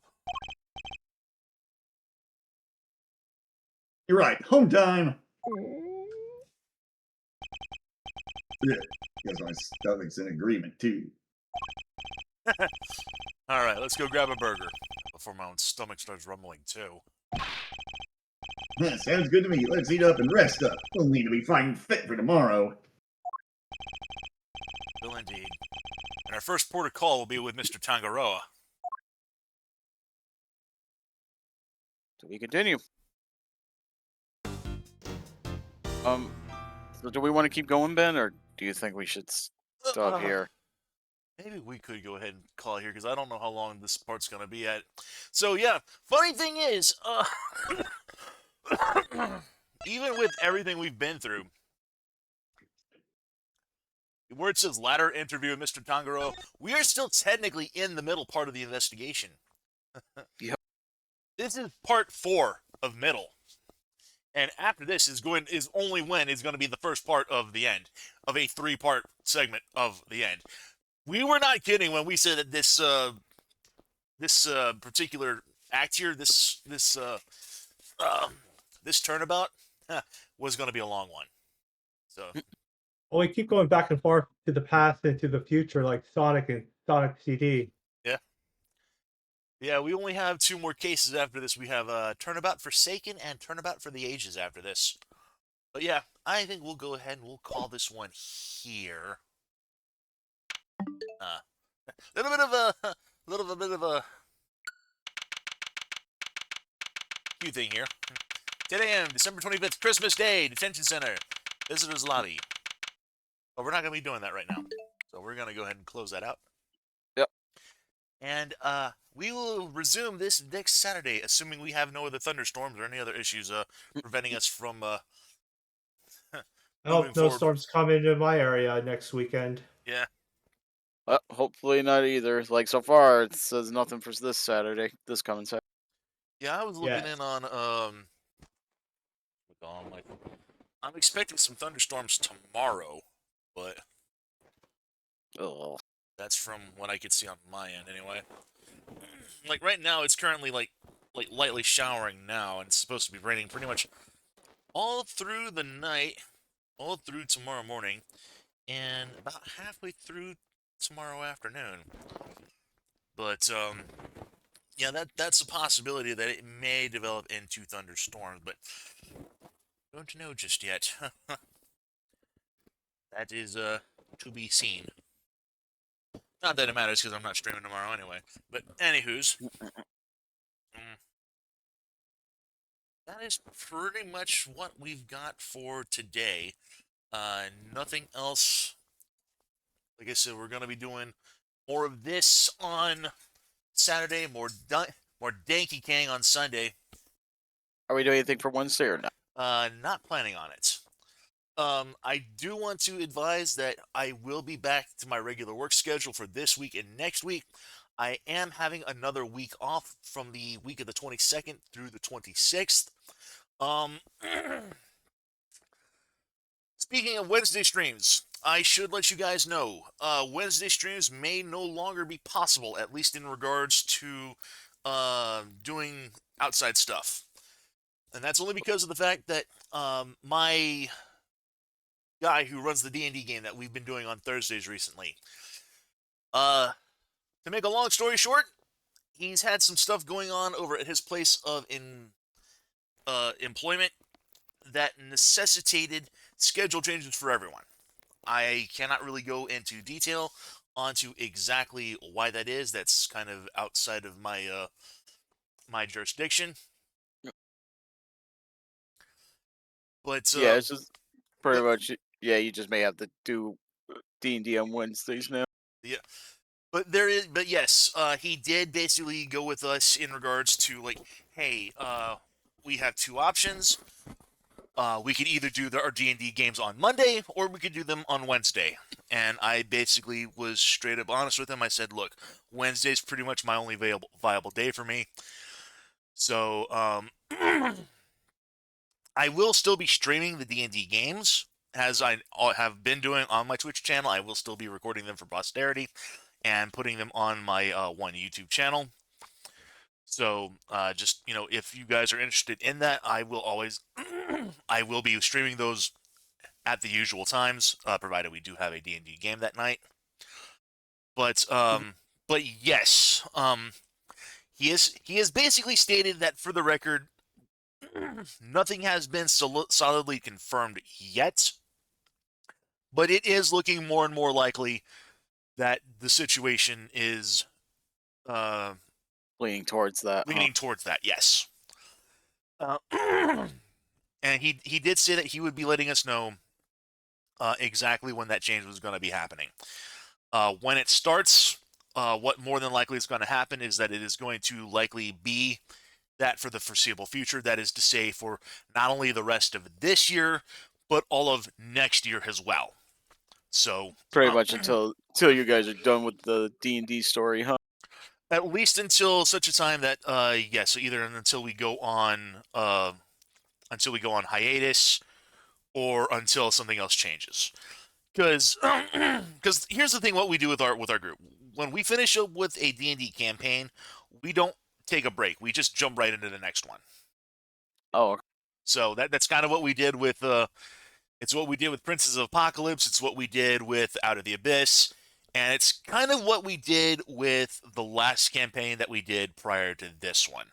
And the only reason why we kind of ended where we did was because we could have kept going with that particular story at the time, but we just decided that it just wasn't really worth continuing. To explain what the situation was with the D&D campaign we were doing prior to our current one,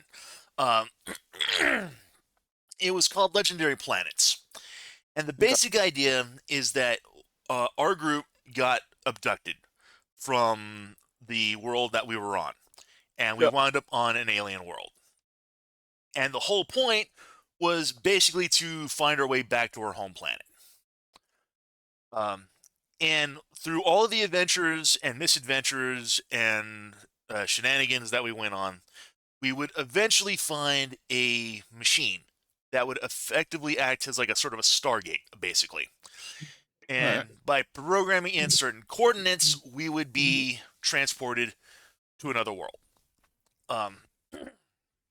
The basic idea was that the coordinates we were given would lead us back to our home world.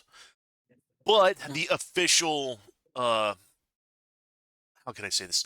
The official source material that we were following would have actually not us led back to our home world, but it would have been like a situation where your princess is in another castle, and those coordinates would have sent us elsewhere.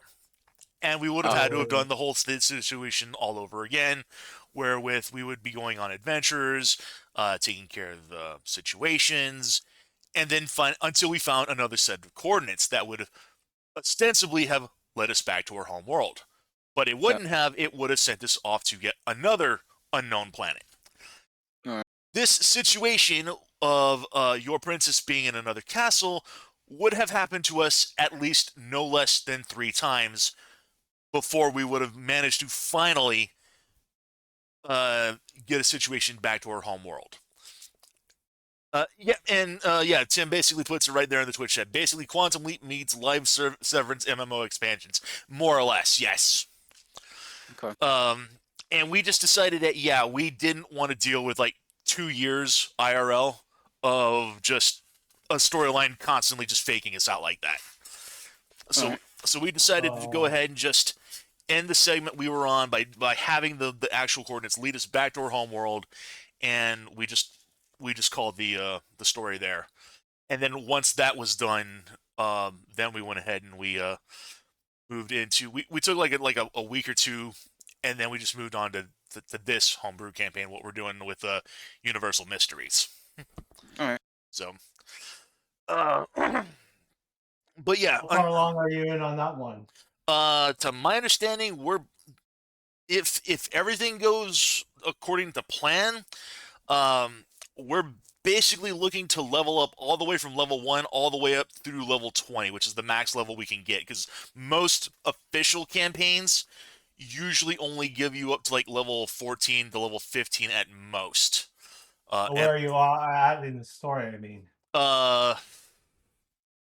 I don't exactly know what the actual documentation we're looking on, because this is mostly homebrew, to my understanding. We're basically kind of just adapting stuff from other sources to kind of go into what we're doing.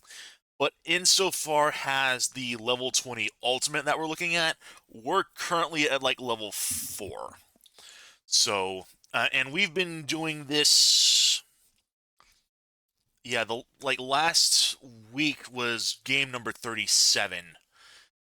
And I want to say we started this campaign. Where did we started on this one? We started this one.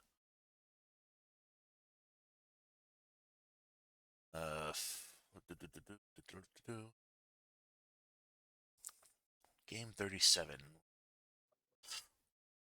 Where did we start this one? We started this one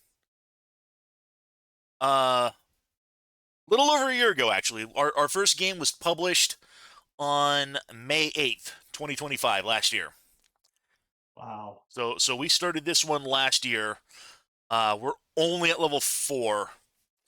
So I couldn't tell you exactly how long this particular, because D&D campaigns tend to run for Long quite a time, while, yeah. depending on your module and if you're doing anything else in especially homebrew. Because I've known of games that have gone on for literal years. So Yeah, sounds about right. so yeah, I honestly couldn't tell you how long this particular campaign was going to go on anyway. Yeah. But at least we know that this Wednesday you're not doing the switch yet. I'm not planning on anything this Wednesday. I'm not doing for anything next Wednesday. Assuming that we don't have D&D for Wednesdays starting the week of the 22nd, I may do something for the 24th, but like I said, that remains to be seen. So, beyond that, though, that's pretty much all I got for everything. So, just want to give kind of everyone a heads up on what we're looking forward to for the upcoming future, and that's all I've got. So, Yeah.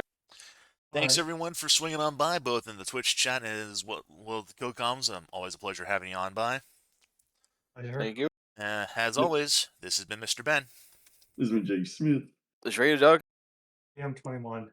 Wishing you all a wonderful, happy new week. We will see you guys next Saturday for more Ace Attorney. Until then, later, y'all.